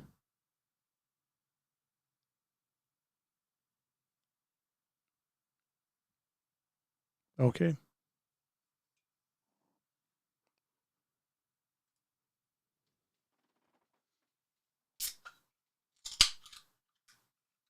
Cheers. I would like to have these guys come on. They could get my back on this. Yeah, they should. Yeah, exactly. Come on, determinists, make a decision to come on and help them out, or were you determined not to do so? That in jest, guys, relax. I just joined in. Determinist? What's up, Jason? Is that what you're Hey. saying? Hey, Jason. Hey. Just tuned in. So I was like, oh, wait, he's just laid off? I didn't even know.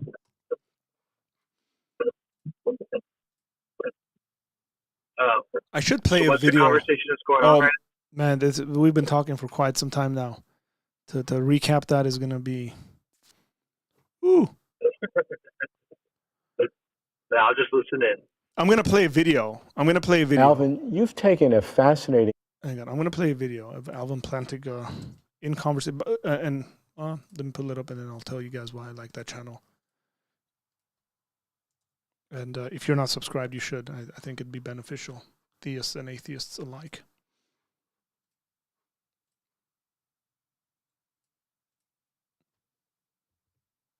So this channel is this is from the Templeton Prize. Okay. So but it's from, where is it? Closer to Truth. Closer to Truth. The gentleman that conducts these interviews does a very good job of speaking to Christians and non-Christians and people of other faiths or no faith and stuff like that. He does a really, really good job. He's a great conversational partner. His interviews are phenomenal. Highly recommend you watch him. He's been doing it for a very long time.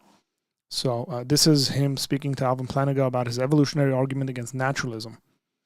It might be helpful in regards to what we're talking about. Alvin, you've taken a fascinating approach to the concept of naturalism, that the substance of reality is only physical, and you use an evolutionary argument. How does that work? Well, first, I would say naturalism is the idea that there isn't any such person as God or anything like God. So naturalism is stronger than atheism.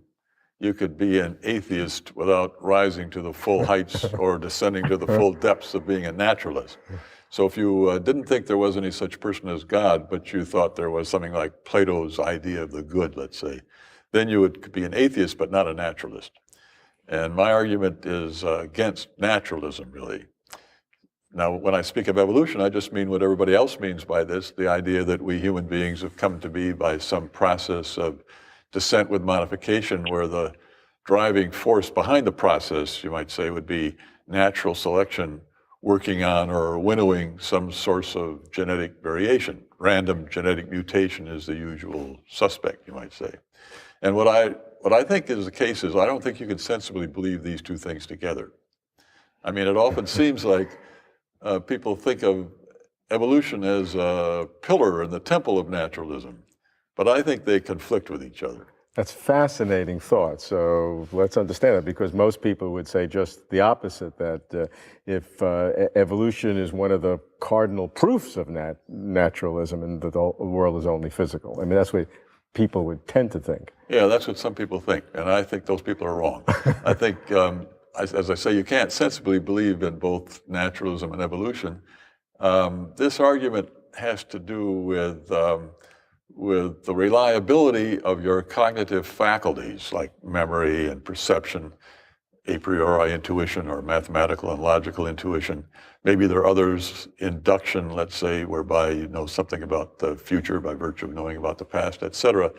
These cognitive faculties, I think if you accept naturalism and evolution, you can't think of your cognitive faculties as being reliable, as giving you the actual truth about the world.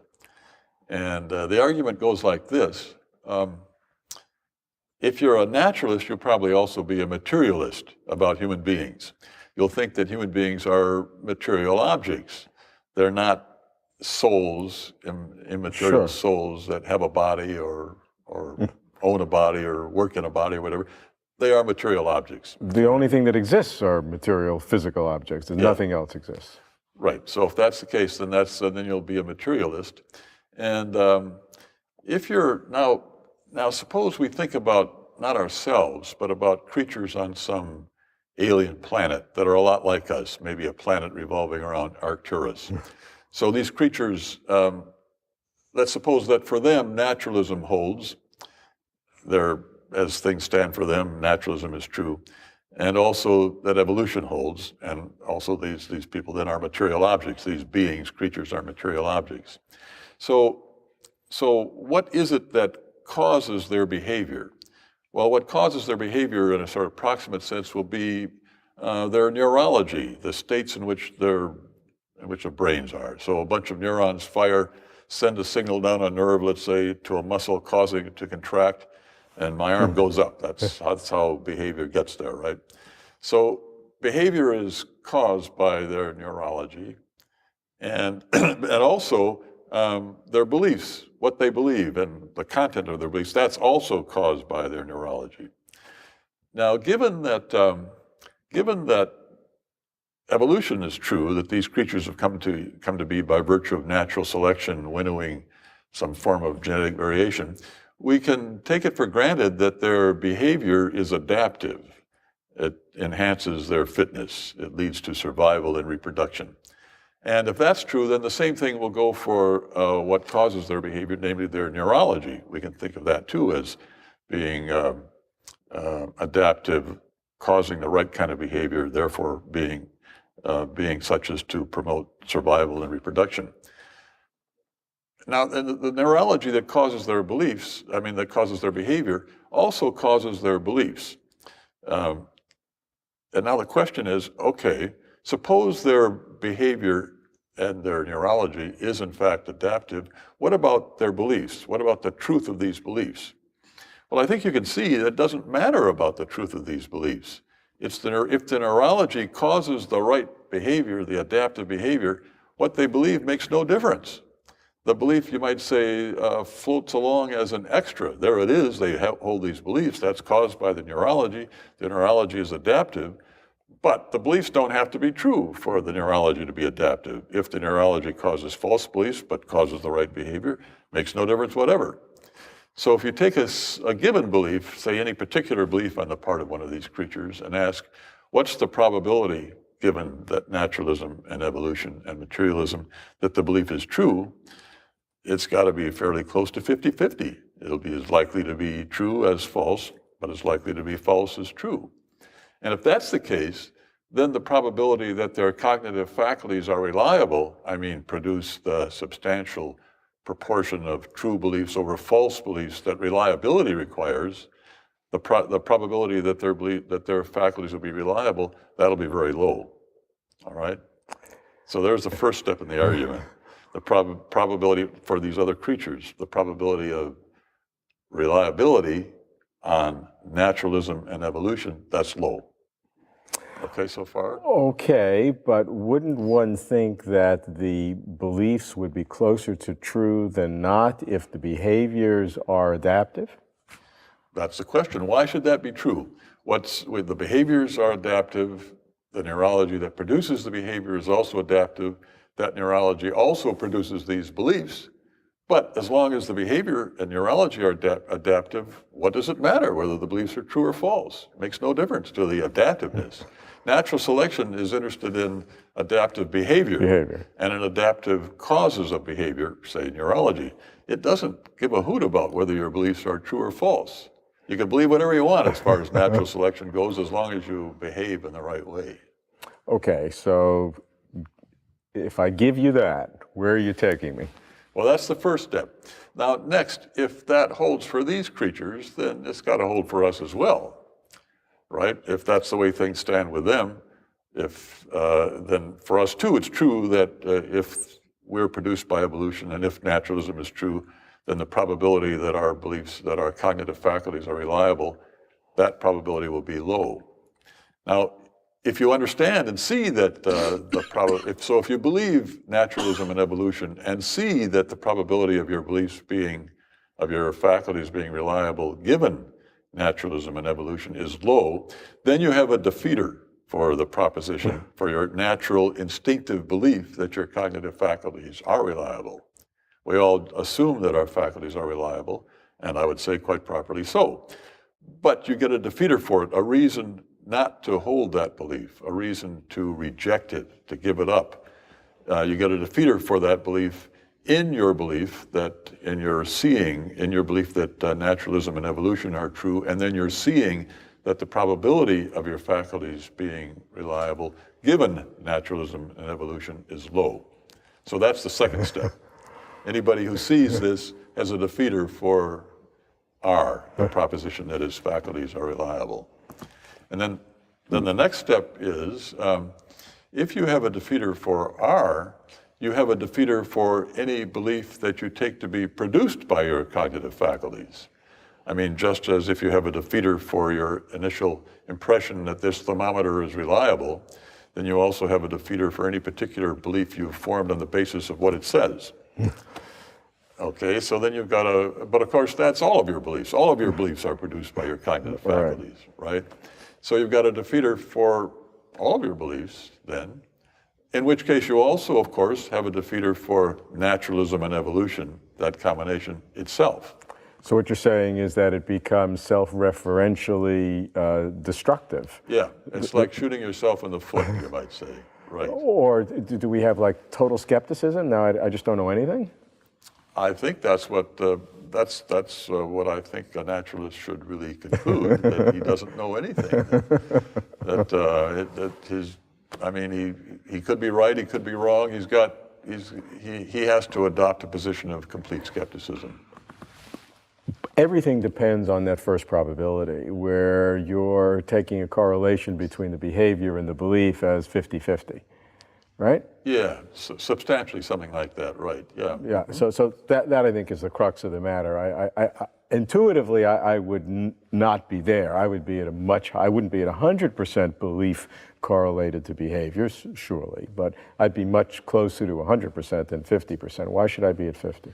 Well, I mean, I think the reason you intuitively recoil from the suggestion is we all naturally assume that our cognitive faculties are reliable, and we all naturally assume that there is a close causal connection between the content of our belief, what we believe, and how we behave, what our behavior is like. But this is really an assumption. I mean, why should we think that is in fact the case? Again, what we've got is adaptive neurology, adaptive because it produces adaptive behavior, producing adaptive behavior, and also causing belief. So your argument is that the belief is what some people call an epiphenomena, that it looks like it's real, but it's just a product and has really no causal and no relationship to the actual behavior. Something like that. I mean, there will be connections between belief and behavior, counterfactual connections, you might say. If the belief had been different, then the neurology would have been different too, and if the neurology had been different, then maybe behavior would be different. But still, it's the neurology that's doing the causing of the behavior, not the belief. Okay, but if we move this forward, if that's true at instant one, T1, where the behavior is one way for adaptation and we have this belief where we're not sure whether it's real or not, that belief will then have other effects. And that will be tested over time, wouldn't it? And so that belief will know if it's real or not because it will have other implications other than the first behavior. Well, it's not that the belief isn't real. There really are these beliefs. True belief. Yeah, a belief being true, right. Right, that's the key, yeah. But that, again, that makes the very same assumption again, the thought that, okay, we can test these beliefs and see how things turn out in the future. Right. I mean, two things about that. In the first place, you can't really give some kind of argument for your cognitive faculties being reliable. You can't sensibly do that because you're using your cognitive faculties. Any argument's going to have premises, and if you're relying on these premises, you're trusting your cognitive faculties. You're taking it for granted that they're reliable. That's where they come from, you know. And the same for your belief as to the connection between the premises and conclusion. So, as the great philosopher Thomas Reid said, if you want to know whether a man tells the truth, the right way to proceed is not to ask him. If you're wondering about that, you're not going to find out by asking him. Here, too, you can't really give an argument for your cognitive faculties being reliable you can't give an argument of any sort, really, because you'll already be presupposing that they're reliable and giving the argument. So you really believe that to take the two belief systems, evolution and naturalism, they conflict, and you can't logically hold them both? That's what I think. That's what I believe. It's not an argument against naturalism and evolution in the sense that it's an argument for its being false that naturalism and evolution are, in fact, the way the world is. I mean, I don't believe naturalism myself for an instant, but it's not an argument for the falsehood of that conjunction. It's an argument for the claim that you can't sensibly accept that conjunction. It's irrational or in some way cognitively below par to believe that pair of propositions. Thank you, Uncle Al.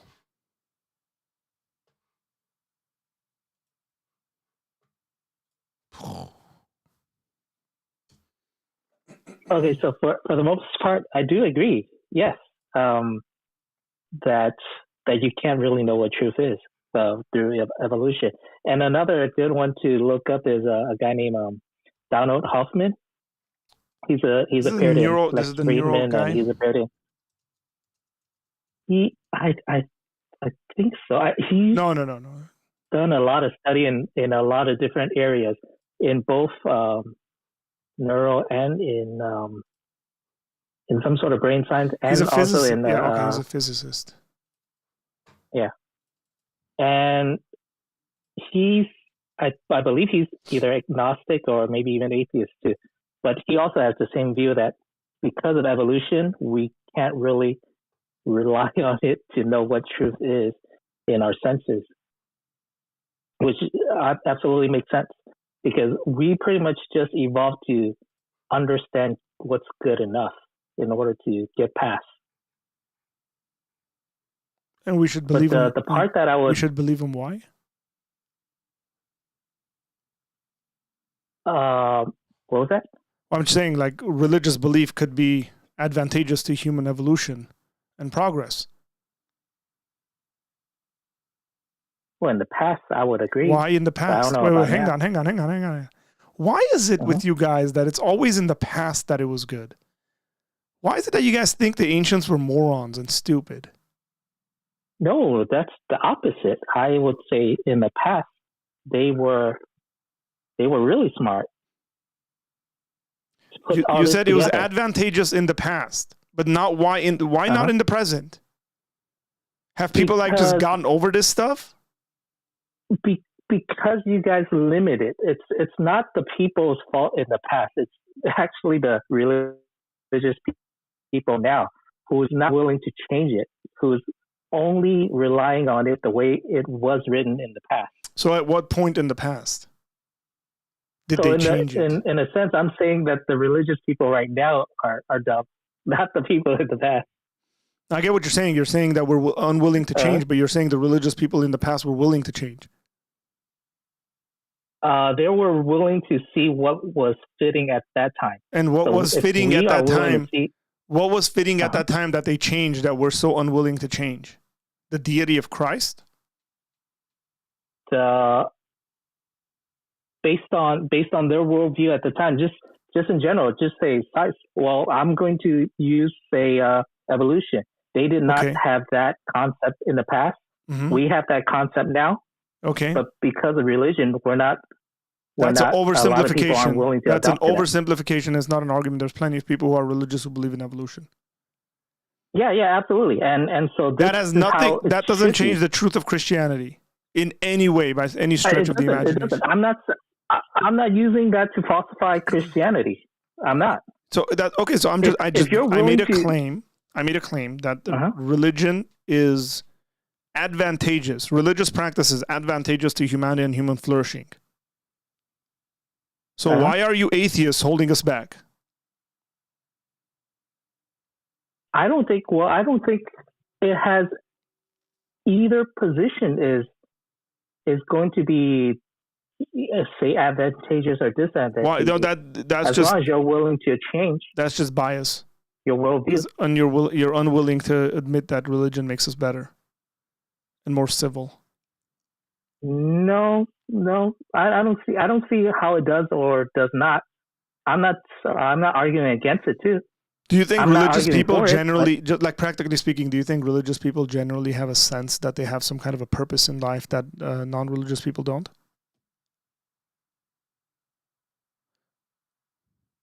I guess you could say that. Correct. Yeah, like they have like a big picture or whatever like that.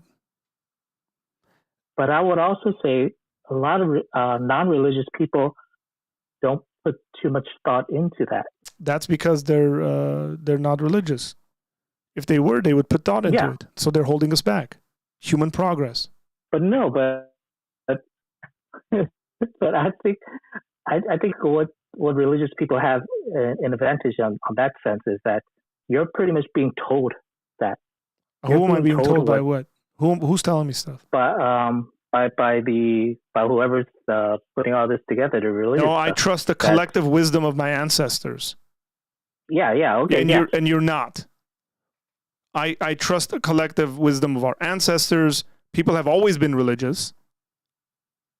Atheism is a little speck that's like appeared randomly. I take that into consideration too, but I also take what the current thought process, the current what modern people are also saying too into consideration. Modern people are still religious. The vast majority of the world is religious. You could also say that science is also a religion too, if you want. No, I'm not going to say that. There's also because this has nothing to do with science. So hang on. Let's not conflate science and atheism. Okay, like I'm more scientific. Atheism doesn't have a worldview. Naturalism, whatever, physicalism, whatever you want to throw in there. None of those altogether have a worldview, a collective worldview. There's ones that follow one another. That can't be argued. If you're one, you're the other most of the time. But regardless, is what I'm saying. Being religious is better.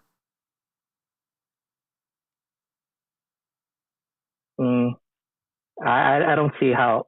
I just proved it. That we have a more purpose to our existence. I don't see how. But you're being told what that is. If you're looking at it from the outside, we're just having a conversation here. I'm just throwing random thoughts at you. Okay. If we're looking at it from completely the outside, does it make sense to be a religious person who believes in having children, kind of propagating the human race, or an individual who thinks that we should not be having children because we're bad to the earth, we're damaging it? Which one is better for the human race? For the human race than the one that wants to keep prolonging the human race. Correct. So that's very basic advantage that religious people have over Non-religious people. No, why would non-religious people have that? Just because they're I don't know. You non-religious, tell me they'll have why that it's the worldview? non-religious people that are running around saying we shouldn't have kids. I don't- Now, no, if there's, I think there were Christians too, a sect of Christians called Shakers who were against having kids, who were Shakers? against procreating, and they just disappeared because they didn't have kids. Hang on, man. You're just They making died stuff out. up. You're just making stuff up. No, look it up. Look it up. Shakers. Shakers. Yeah, the Shakers. They were like sort of like the Quakers. I think they were a branch of the Quakers. That's hilarious, bro. Hang on. No, for real. Yeah, look that up. I'm And they looking died it out. But yeah, I mean, this is something that religious people have an issue with too. Not just. Well, I would have said this is why they would have been like weirdly cultish and moved away from biblical truths, and this is what they got them. They started thinking. They started thinking like the non-religious people. They started thinking like the unbelievers, and look what happened. I'm saying that, No. you guys. Wow. I'm saying that in jest. Wow. Like, I'm not. Just Yeah, I'm not entirely. making things up to step on us. No, I just, like, I've never heard of these guys. That's the thing. You just told me something. The Shakers were one of the few religious groups which were formed during the 18th century in Northwest England, originated, whatever. Broke off from the Quakers. You're right on that in 1747. I just want to see what their like core beliefs are.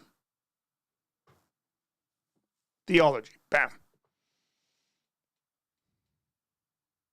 Oh, Adam's sin was understood to be sex. Yeah, I mean, like, look, man. These guys had some serious issues with sex. I mean, there's nowhere in the biblical scripture to even suggest that Adam's sin is sex, considering that God tells Adam and Eve, be fruitful and multiply. You got to do that through sex. So God's like, be fruitful and multiply. And then Adam and Eve have sex and he's like, you've sinned. But I would have to agree that if the Bible didn't say be fruitful and multiply, then I think Christianity is a horrible religion to procreate. So it doesn't make sense to even have any kids if you're a Christian. If the Bible only didn't predetermined to believe that. Yeah, that's true too. That's it. It's not true. You're right. Predetermined. Thank you. But right. So you have no grounds to say that. But you're just determined to say this too. No, I'm not What? determined. if determinism is true, then everything is determined. It's not just myself. Correct. So if I want to have 35 kids, determinism is false. if I want to have 35 kids and just outgrow the non-religious people, deal with it. Yeah. And if I want to, if I want to brainwash all of my children into believing random fairy tales, too bad, atheists. It's all determined. Well, go for it. No. Then the atheist would have to tell me what I'm doing is right. No, atheists. They would have you can't to. Just say atheist because naturalist, atheist, whatever. Fairy tale too. There you go. You would have to tell me. You would have to tell me. Thank you. So I want you to tell me. Yes, Arthur, have 35 children, outdo the unbelievers, and teach your children whatever you want to teach them because you're determined to do so. You agree with that? I mean, go for it, do it. But what if again, what if a part of we don't know the future. Well, I'm just saying. Yeah, but we're not talking about the future. We're just talking about what I'm determined to do now. Okay, I keep having kids, man. To do that.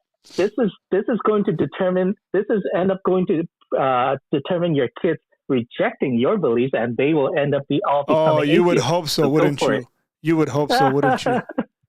You would totally hope so. By probability-wise. Actually, probability-wise, that's not the case. That's just not the case probability-wise. At least one of your kids currently, one of your kids is going to become an atheist. But check this out. Just by probability. Okay, so let's just play the probabilistic game. If I have two kids, know which kid already but check it out. Which one? I have no idea. My kids are pretty in tuned and like they have serious conversations about God. They're right on theologians. Tell you that. I watched Alex O'Connor's entire thing on non-resistant non-belief with my kids. Like you guys don't know what I'm creating. The atheist might think I'm a problem. Wait till my kids come around.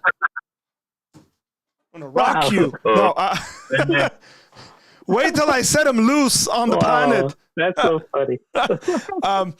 Look, let's just think about this like probabilistically. Say I have 2 kids, and you're like, probabilistically, one of your kids is gonna be an atheist, right? Then I'm like, oh man, I'm gonna play the probability game. So I'm gonna have 8 or 15. Just have more of them. This is the Idiocracy movie. We've made a lot of movie references today, ladies and gentlemen. Right? It's like at the end of the movie, I'm gonna spoil it. It's like, oh, this dude had 4 kids, and it's like his really dumb friend had like 30.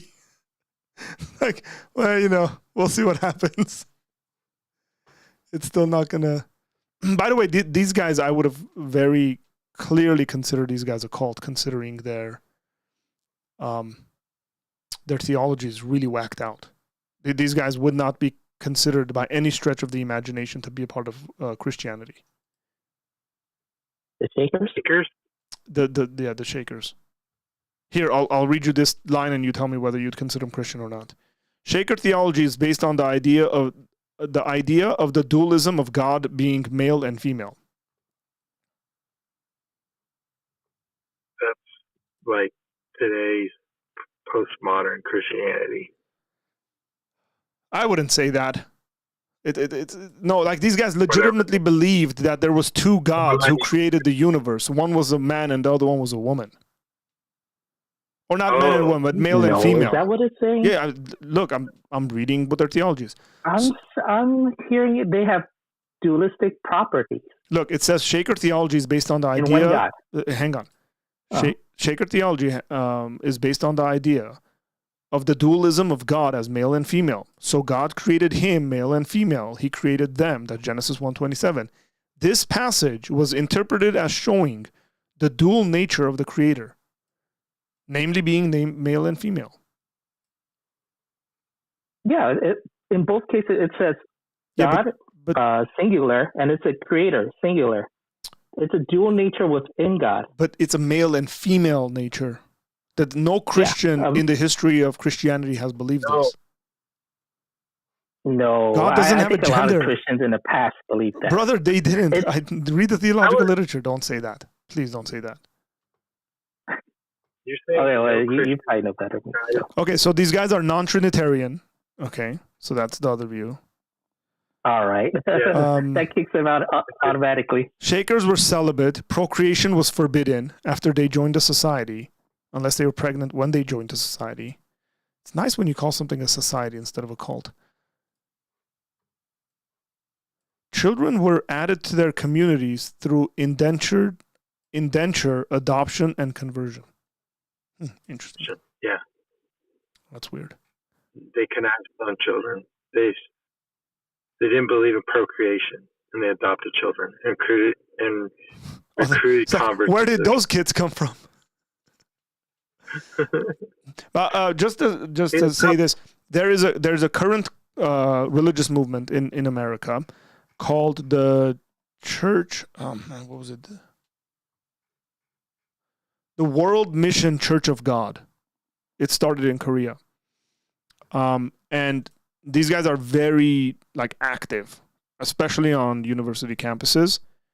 And one of their core beliefs is that the same kind of concept that when God created humanity, it says God made them male and female in His created image. He created them, and it's that there's a male deity and there's a female deity, and they worship this Korean lady as the incarnation of the female deity.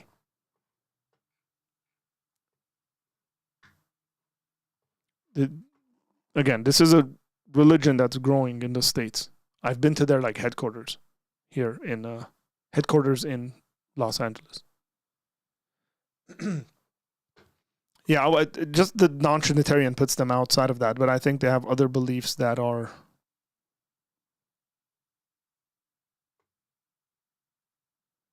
and joined the Shakers by 1758, then became the leader of the small community. Hey, they were female-led. They called her Mother Anne. Mother Ann? Yeah, she claimed numerous revelations regarding the fall of Adam and Eve and its relationship to sexual intercourse. So not only that, but she believes that she has subsequent revelations apart from what the Bible says, so that her interpretation that the sin was sexual intercourse is the proper interpretation. Because usually when these happen, these sorts of movements, the people can't justify it based on the Bible. And the way they justify it is by saying, I had some kind of a revelation.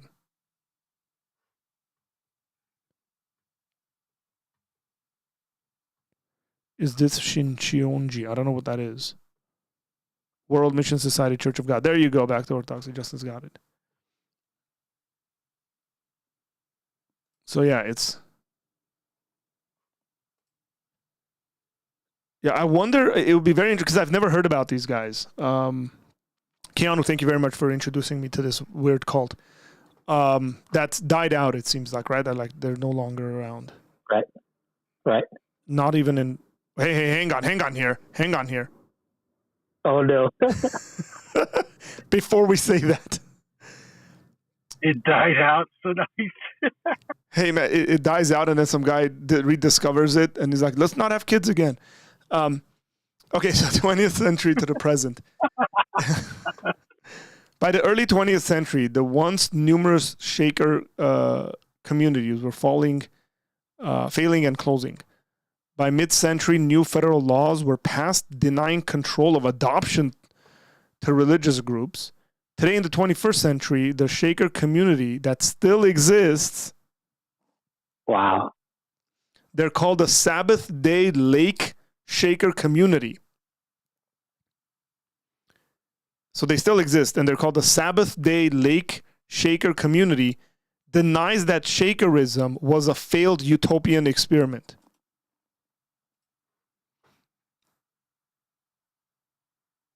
Hang on, There you go. I wonder what their numbers are. In 1992, Canterbury Shaker Village closed. Oh, what a beautiful place. Let's go take it over and live there. It seems like they've continuously had female leaders. This is very interesting, guys. That it's been female led. That like is very, very interesting, considering the time period as well that this started. Okay, so we're getting closer to our times. On January 2nd, 2017, Sister Frances Carr died at age 89 at the Sabbath Day community, leaving only 2 remaining Shakers. Brother Arnold Had, aged 58, and Sister June Carpenter, 77. The spring/summer of 2019 issue of the Shaker newsletter, that's hilarious. They wrote a newsletter, like, there's only 2 of them. Who's that going out to? It's just a letter from one to another. That's so messed up.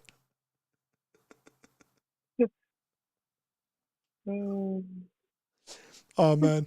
The Clarion also makes, the newsletter is called the Clarion, also makes reference to Brother Andrew. Oh, there might be a third guy. These remaining Shakers hope that sincere newcomers will join them. Man.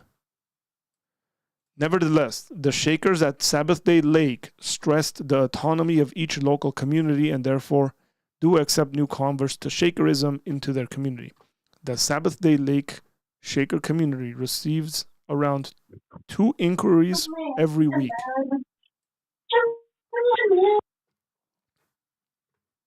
So, is this convincing to any of you guys? Yeah. You're deciding to become a Shaker? Yeah, definitely. No way. I should stand corrected. I should correct myself here, guys, that they weren't entirely female-led. They had multiple... It's weird, like these people functioned as their... They call them mother and father, so they're kind of functioning sort of like a pope of sorts. But the first lady in 1772 to 1784 was Mother Anne, and then it was Father James, and then Father Joseph, and then Mother Wright. W-R-I-G-H-T. And then after them, they just call them elder or eldress. Interesting. So these are like the founding members are the mothers and fathers, and then everybody else is not. Look, there's definitely a cult. Because of adoptionist view of Christ only becoming divine during the baptism, and the dualist idea of female genders, Shakers are sometimes viewed as being non-Trinitarian. That's not sometimes. That's whoever wrote this article is being very nice to them.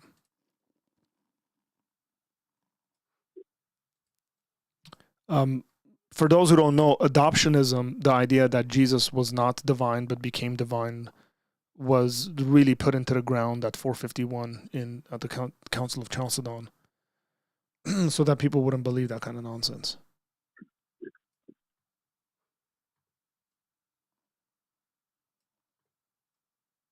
Dude, these guys believe that God is female. They look at this line.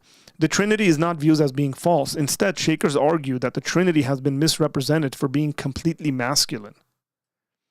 And Lee's embodiment of Christ thus completed the Trinity by fulfilling the female aspect of God. Dude, they believe this woman was Jesus. This is just like the Korean cult. Those guys stole from them. The Korean cult stole from these guys and created a new religion. Maybe. Dude, the Korean ones, it's still all male. Yeah, another male. No. The Korean one is the main deity is a woman now. I think that dude died. Oh, okay. Yeah, the world missions. I'll tell you a little story about when I went to visit their center, World Missions Church of God. So I went to their center. I had no idea who they were. They had talked to some guy from our church, and he was like, "Hey, these guys are kind of sounding weird. Let's go talk to them." So I went, and we're sitting down, man. We're having like debates for like 3 hours. We're talking to these guys, okay? And then we go outside. We're walking in the hall and stuff like that. And then I keep seeing these pictures on the walls, and it's like predominantly a bunch of guys, like 20, 30, 40 guys, just like around this one woman who's like dressed all in pink. And I thought they were stock pictures, like hanging on the wall, just for decoration. But then I started seeing that it was the same woman, and I was like, hey, hang on here. I was like, who's this woman on the wall? And then that one guy was like, oh, that's Mother Jerusalem. I was like, what? Who the heck is Mother Jerusalem? And then that's when they came out and they were like, oh, she's God incarnate. Because here, I'll show you a picture. She's in the middle of this. There she is. Right there. And that's the main passage they use. Galatians 4:26.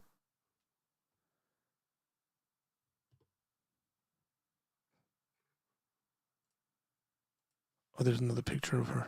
She's wearing yellow this time. There she is.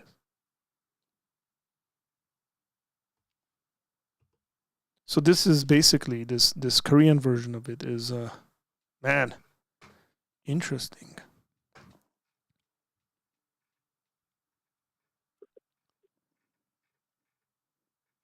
So there's been other religions before these people who've believed, or offshoots of Christianity, we would say, who've believed that God is male and female, and then the female has incarnated herself. I'm sure there were a lot of others too. A lot of offshoots. Not saying they're Christian. I'm sure there were in the past. The thing is that I haven't, I would consider myself an individual who's paid close attention to cults, and if people feel uncomfortable with me calling them cults, religious, like I have a big desire to study world religions. If I ever get a PhD, it would be in the area of world religions. Like I've looked at various stuff. I'm kind of like I know what's going on, and then if people make claims, I'm like, I remember reading about that and stuff like that in small groups. I can't say I've come across a lot of religions that have believed in this dual nature, male-female sort of deity, specifically being offshoots of Christianity. There obviously have been deities all across, time. and religions who've believed in deities of a male and a female sort, considered, the Greek pantheon and anything of that sort. But offshoots of Christianity, specifically interpreting that passage that way, there hasn't been many. So, interesting. Okay. Well, hey, look, Keanu, thanks for the conversation, man. You were a great dialogue partner. Thank you very much. You helped me with my voice, and Carl, thanks for jumping in there as well. I'm going to call it a night, do some reading. We've been on for 2 hours and 21 minutes. Wow. Do a little bit of reading, and then see you guys tomorrow at some time. So appreciate it. Yep. All right. Yeah, appreciate you too. Thanks. Well, folks,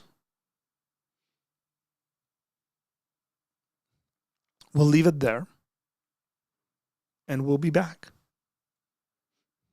Take care. God bless you. See you later.